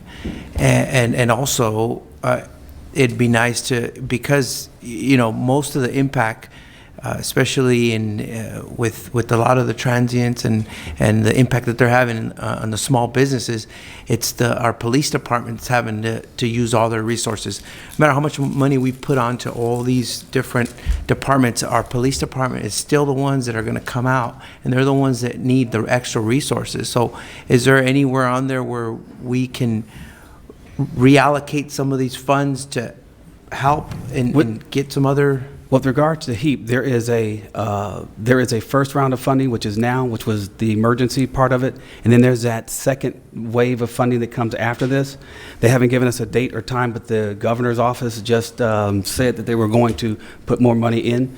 So, for instance, mental health is one of the larger issues. Law enforcement has not been one of the issues discussed even from the governor's office when it comes to homelessness. But to answer the question appropriately, we can modify our budget based on what we put in there, but it has to go back up through the state and then come back down to So us. we'd have to wait on this one and then... So if we get a review in 1 year, can we go back and try to reallocate some of the funds? Because as Mayor Pro Tem indicated, the biggest problem is the drug addiction. And we're not really, on what I see here, we're not really allocating much for the drug addiction and for the mental health services. If you go to mental health services, it occupies, I mean, I see it's it occupies 188. almost 1/3 of our budget. So, so it's at, I don't have it. Sorry. That's okay. I mean, I just wanted, in general, those are my thoughts.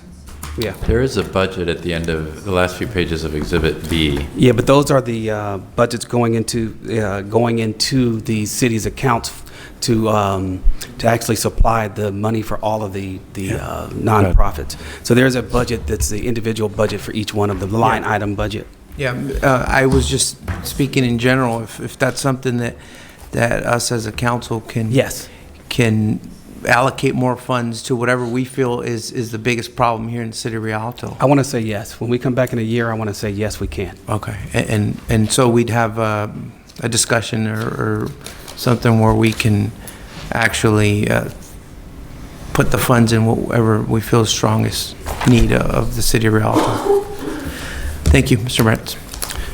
Thank you. Yeah, I just noticed along the same lines of this questioning.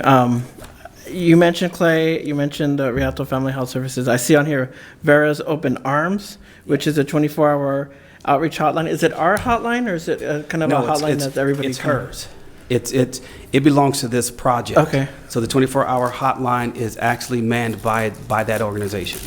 So it would be something where like a resident can call or someone? They can call and say, I have a person here, I'd like somebody to come out and see them, and the boots on the ground, depending on what service they're calling for. They're calling for they need to get housing, that person will go out. They're calling because that person has a drug addiction, the mental health persons will go out. They're calling because there's a whole complete family needs housing temporarily, then that person will go out.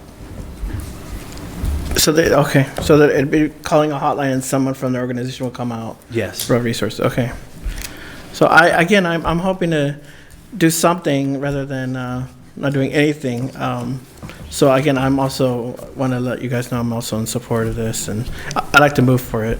I have a question with regards to law enforcement. Even though we haven't found and identified it in this budget or it's laid out through HEAP, Chief, do you have a way where you track or could track at least how much hours will be expended in relationship to responding? I know we have Corporal Rice has been pretty much the point person, him and a person from probation, but now that we're moving into a formal process, how do you determine if you're responding to a call that's dealing with somebody who is homeless but also belligerent, acting out, or how do you code it afterwards so that we would be able to track and be able to substantiate how much time is being devoted or being pulled from your resources as well as from fire?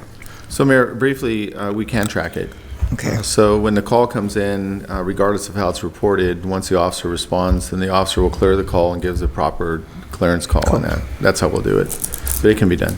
Okay. And I think that's the data that we probably need to look at going forward so that we will be able to substantiate going back in a year or whenever we can make a second request for money that addresses the concerns. Because with mental health issues, if there's, like, I hate to say the case what they responded to at Walmart, that was a person who clearly was impaired by something, and it wasn't just getting him out of the store, but actually having to transport him somewhere.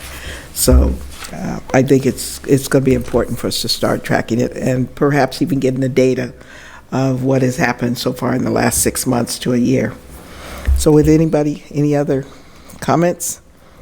I have just a comment. The only other thing I would ask us to do is, I know that, Perry kind of mentioned a lot of proactive things, but if what we could do is reach out to the school district and reach out to the child welfare and attendance office. They clearly have a lot of people that are homeless. We have a big transient population in our school district too. So, if we're going to take a proactive approach, that's a good place to start.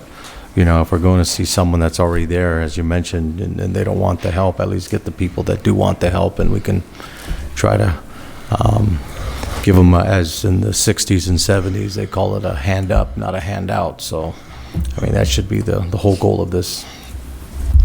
Yeah. Okay, so with that, and I just want to say with the hotlines, let me just say, one thing that has come out very clear is the hotlines that the county currently operates through United Way, it's called 211, has really not been effective for most people who call on it for various resources. So the hotlines we have here will actually be people who are community-based organizations planning on responding and not going through 211. So with that, can I entertain a motion? Motion with the 1 year review. Okay, that's Councilmember Trujillo, and a second to the motion? I'll second it. Any objections to the motion then? Objection.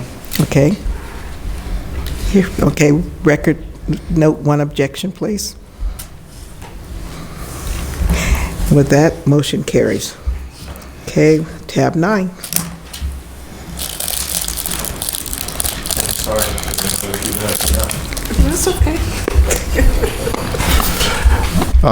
Madam Mayor and members of the council, if you can just give me about 59 seconds, just have Gabe place something for you that'll lead into what the department's going to be asking council to approve tonight.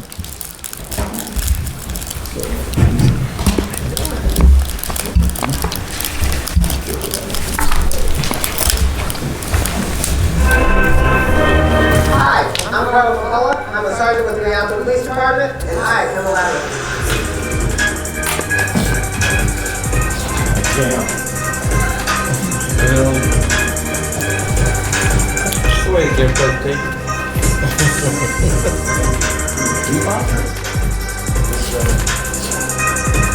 I'm Michael McDonough. I'm a Rialto Police Canine Handler, and I'm a lateral. I am Anthony Vega, Captain of the Rialto Police Department, and I'm a lateral. Hello, I'm Chief Mark Kling, and I'm a lateral. The Rialto Police Department is looking for motivated laterals who want to take advantage of career advancement and special assignment opportunities. If you want to work for an agency that still does proactive policing, apply with us. So right now, the department's created, I believe, 3 of those videos.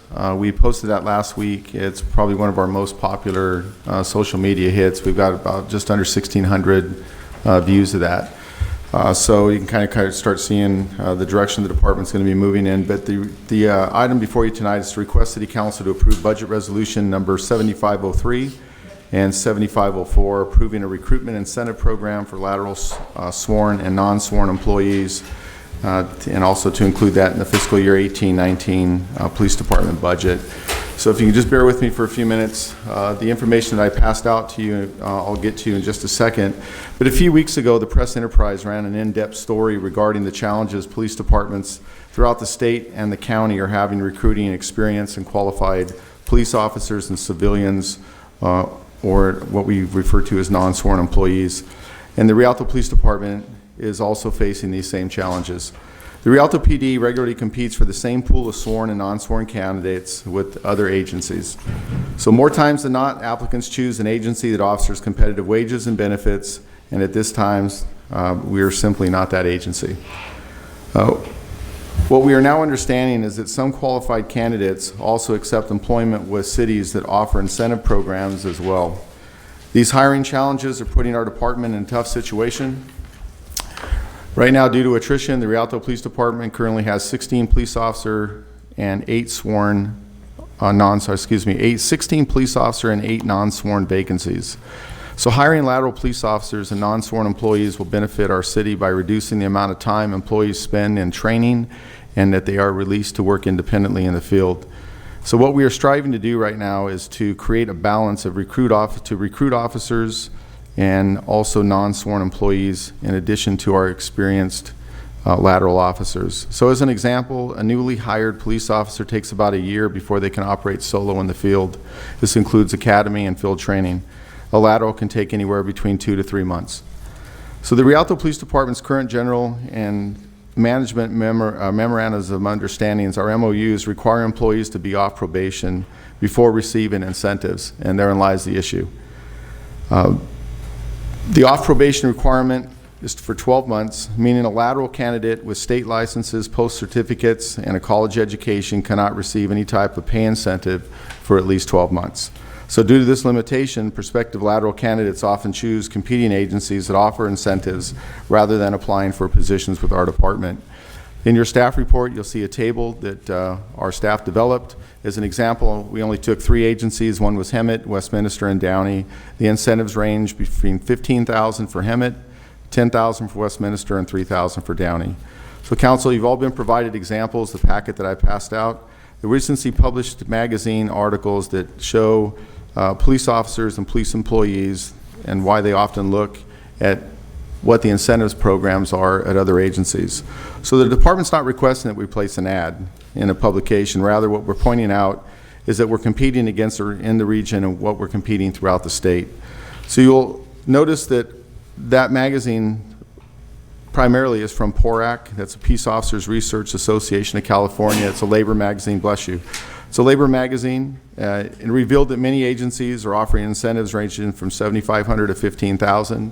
Actually, I think there's one in there for $20,000 for lateral officers. As a comparison, the Riverside County Sheriff's Department, when they're trying to hire dispatchers, are now offering $16,000 over a 5-year period, regardless if they're laterals or not. So staff's research further revealed that a number of reasons why experienced police officers choose other agencies besides our police department, and those reasons are also listed in your staff report. I could go through those if you would like me to.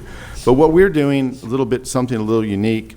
We had this program in the years past, but it was a little bit different than the one, certainly the one that we're going to be proposing now.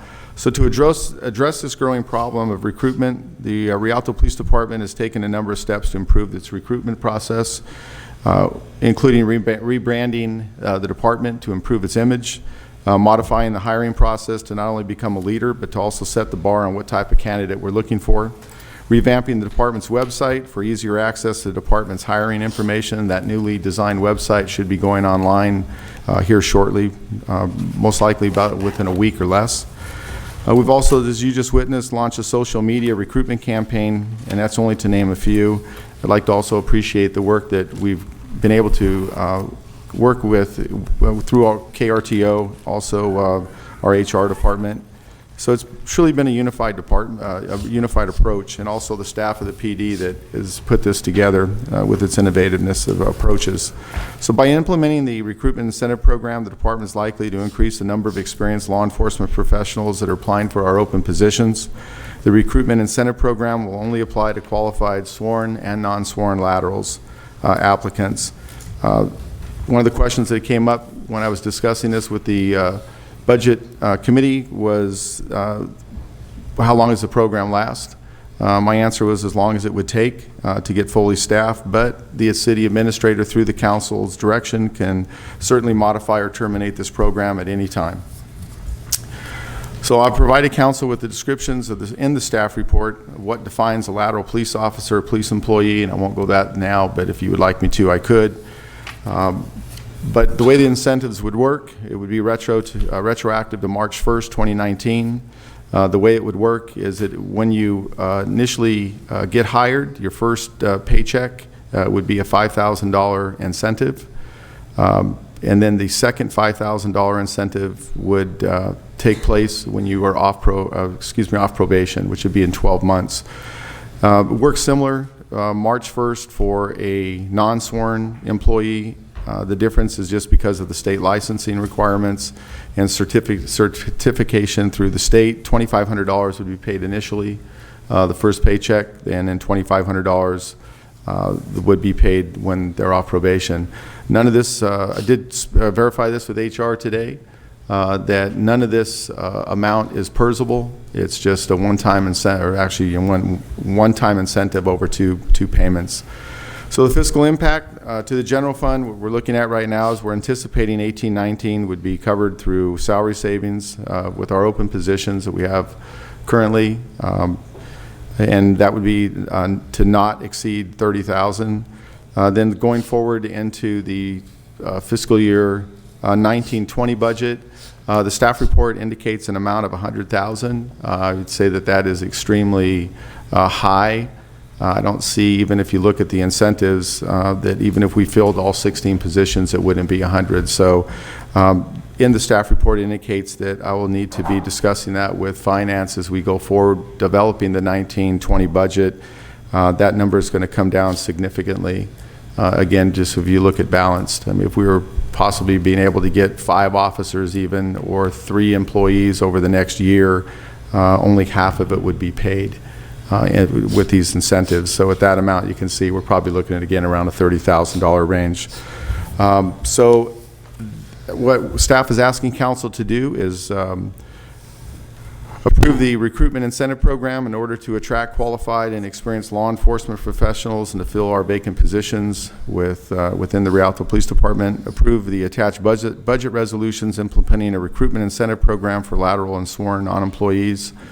And then I would ask that the city clerk would help me here with the resolution, because when the resolution was written, it had us with a requirement of having to post it on our website for 5 years, but that's because I believe the city attorney can help me with this, but that's because it was thought to be a PERSable amount, but it's not. So it doesn't really qualify for our salary tables. But Mr. City Attorney, if you could help with that. That's correct. We would suggest revising the last clause in the resolution that just simply says details on the recruitment incentive program will be made available in any recruitment flyers that apply. So thank you. Maybe in any applicable advertising hiring materials. Thank you. Be happy to answer any questions that you have, Mayor, Council. Okay. Any questions? Move approval? Second. It's been moved by Councilmember Baca Jr., and I think seconded by Councilmember Carrizales. Is that your voice? Okay. Any objections? Was there any comments, tabs for anyone speaking? No? Okay. Carrizales. Okay. I think it's none. No objections. Okay. That concludes that concludes our tab items, tab 9. So now we'll move to reports, and I think we have a couple of things we would like to report on. So who wants to start which way? Councilmember Baca Jr. Thank you, Madam Mayor. I'll be very brief tonight. Hopefully everybody had a great Easter Sunday and got to enjoy time with their families and enjoyed it. The only other thing I just want to announce is that I want to congratulate the Rialto High School girls softball team. Clinched a league title. It's their 3rd league title. And they play tomorrow, San Gorgonio High School. They're 9-0, and they have an opportunity to go 10-0. So it's a good accomplishment for our girls that have worked really, really hard in our community, and just want to wish them congratulations. And next week is my wife's birthday, so just want to wish her, Jennifer, a happy birthday next week. All right. Thank you, Madam Mayor. Thank you. Councilman Carrizales. Thank you, Madam Mayor. Just I'll run real quickly through the new restaurants that have been opening here. I got an opportunity to attend 4 of them, along with some of our council members and the mayor. See's Candy, the Faux 77, the Renaissance Nail, which is not a restaurant, but they did have a very interesting soft opening that the mayor and I were caught in, I guess. I got caught in it.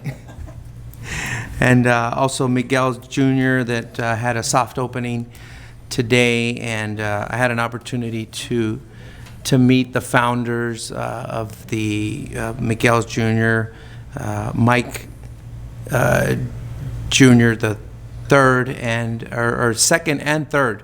So they've been working with the company for the last 40 years, and now all their kids are taking over the business, and it's good to see some Mexican food up in the north end. I think that's the only thing that we're missing up there. So glad to see that they're there and open. And See's Candy, I got the opportunity to meet the president of See's Candy, but one thing that as we open all these locations, and we talk about it all the time, about how they're of course generating more revenue for the city. But I got to meet the store manager there, Donna, who is actually a Rialto resident. So I'm glad to see that our residents here from Rialto are actually getting quality jobs, high-paying jobs. So I was really happy to see that. And that's all I have, Madam Mayor. Thank you. Okay, thank you. Councilmember Trujillo.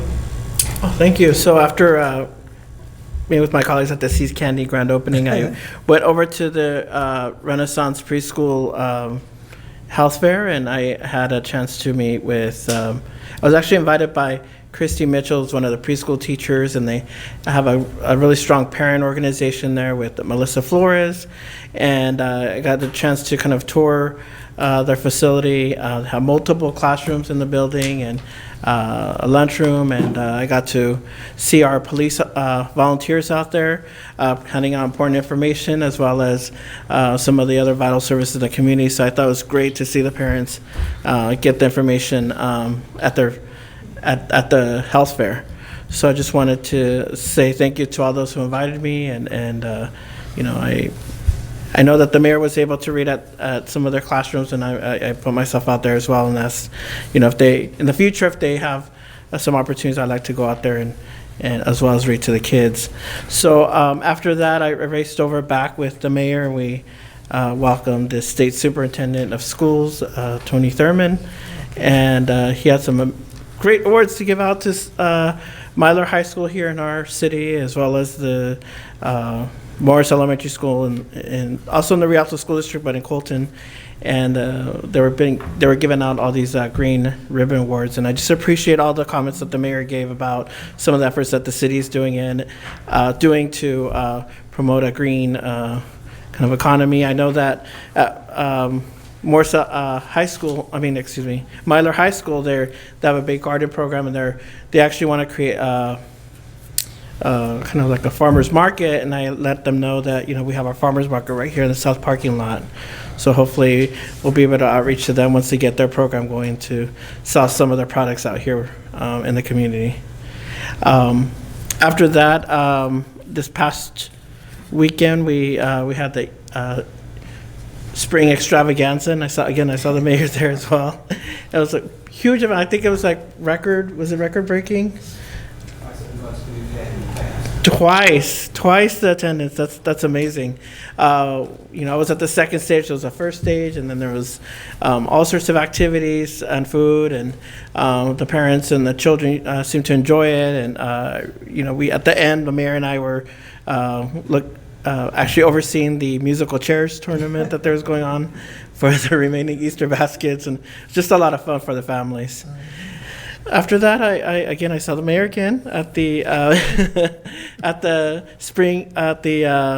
putting on the Ritz with the Rialto Unified School District. Again, a lot of talent in our city. Our schools have a lot of talent that they put on showcase that night. The funds went to the fine arts programs in our schools, but one of them, Gianna Vergara, sang Part of Your World from The Little Mermaid, and she did a really good job. A lot of amazing acts, and I just wanted to point out that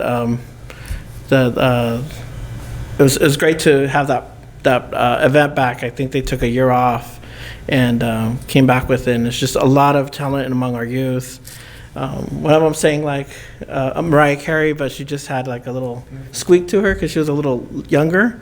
She was like 7 or 8, but very clear, enunciated all her music, and so I just wanted to say to the school district, thank you for putting the event on and showcasing all the talent that our youth have to give.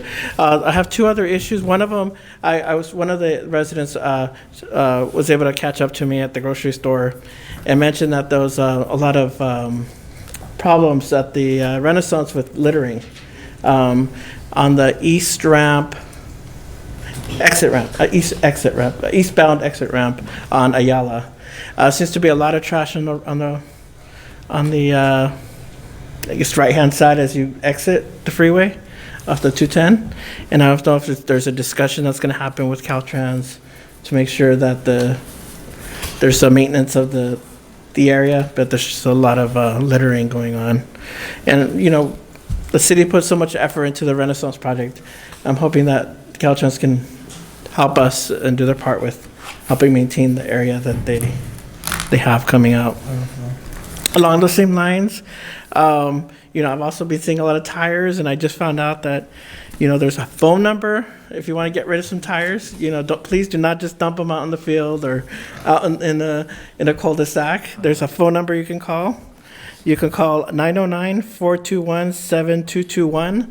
We have what we call the Tire Amnesty Days, where every quarter we have a day where you can come and turn in your tires. So please feel free to give a call to that number to get rid of your tires. Please do not put them in our cul-de-sacs or in our fields or in our streets. Please call that number and dispose of them in the right way. And of course, you save our earth because it's a recycling program. So that's all I have on my end. Madam Mayor, I'm going to pass off to you. Okay, all right. I have nothing. Oh, okay. Well, I think, as you may have heard, there was a number of events this past week and past 2 weeks, and one starting with launching off the Mayor's Water Challenge. We started at the 1st of April. I believe you have a flyer, City Administrator. I really would like to still encourage everyone to, this is the home stretch, and please take the Water Challenge for our city. This would be our 3rd year in participating in it. Even though we think we're over a drought, we are not. We still have roughly, I think about 55 or 60% of our groundwater is actually our wells and things are below, so we still have a lot of groundwater we need to put into our aquifers. We had Earth Day. There was, I don't know if there's pictures of it. We did attend, as I think Mr. Trejo said, I believe he and I were also we participated with the Earth Day for the West Valley Water District. That was their inaugural Earth Day. It was wonderfully done. Compliments to the team up there for putting that together. The same day we had Art in the Park, and if you heard earlier presentation, 2nd year, and I really appreciate that the Rialto Host Lions has taken the lead on that one. Then we did our 4th annual Earth to Table, which was last Wednesday, and we had, and hopefully Gabe will be showing, we had over 1,300 3rd graders that came down to City Hall from the various schools, and they participated in Earth Day. They had opportunity. We had the Wayland Mobile Science Lab that was available, and the kids were able to go through that. They also participated in helping with a community service project that the Rialto Lions oversaw. That was helping to put toiletry bags together for when there is assistance with the homeless community. And then we had Egg Extravaganza. I know that there will probably be some pictures of that. As you said, we participated with greeting the State Superintendent of Public Instruction, Tony Thurman, over at Morris Elementary. And then the putting on the Ritz. I must say the event was great, nice, but especially the Eisenhower Performing Arts team was fantastic. And I am being told that they're going to actually hopefully have a program or a show that you'll be able to go and see in the new Performing Arts facility. I would really recommend that you, if it comes up, please take the time to attend it. And then the other thing that I probably would just like to say, I know there's been a number of birthdays in April, but I did have the pleasure today. I used the old 411 and I was able to call Miss Mary McComb and found out that she's doing well, but she just celebrated her 103rd birthday on April 3rd, and she's not traveling as much, but she is definitely still up and about and very active, and so I just would like to wish her a happy belated birthday, because I'm sure we may have a few others in our community that have passed the 100 mark. I know a couple of years back I went and presented a certificate. But what's really unique about Ms. McCombs, if you're not aware, she is a vet, World War II vet, and she was only one of two ladies that I knew. Her other one was Helen Jones, who's since passed, and I believe she was, if I'm not mistaken, she was WAC, with the WAC, and the other one was WAVE. So again, I just want to say belated happy birthday to her. Other than that, I think I'm going to turn it over to you. I will be brief. City Administrator. The Mayor's Water Challenge, the website is www.mywaterpledge.com, so very easy to make that pledge online. We do have the flyers here in City Administration. As the Mayor noted, the 20th was Earth Day. A big thank you to Public Works, all the volunteers that came out in the community at large. A lot of projects that were on the list. This past Saturday, I got to help clean up the Adobe house and pull some weeds and move some bark all around Budbender Park. I was shown up by all those Pride Platoon kids, though, that did a ton of work all behind the police department and all along the railroad track. So really good event out there. It's always nice to see folks that come out to make Rialto look better. It's a great city. As was mentioned earlier, Miguel's Jr. is open, but their official ribbon cutting, I think, Madam City Clerk, is May 2nd. But certainly you can enjoy food there. And then the one that everyone's been waiting for, Cracker Barrel, has an official grand opening, right? May 13th. May 13th. So excited about that. Thank you, Madam Mayor. Yes, and I wanted to also acknowledge with the egg extravaganza, I want to send a special thank you out to the Sunrise Church and community. They partnered with the city this year, and they sponsored it and really they sponsored it to 20,000? 15,000 sponsorship, and so they said, it made sense to combine the two activities rather than having one at Sunrise and then one at the city. So that was great, and with that, they are also planning on partnering with the city and combining the 4th of July celebration. So thank you again to the Sunrise community, Sunrise Church. So with that, anything else that needed to be covered? Comments? Well, Move to adjourn. Move for adjourn. Okay, that was Councilmember Baca Jr., and I think I heard Councilmember Trujillo second, or did I miss it? I missed it. Councilmember Caracellas. Councilmember Caracellas. Any objections? Hearing none, we're adjourned.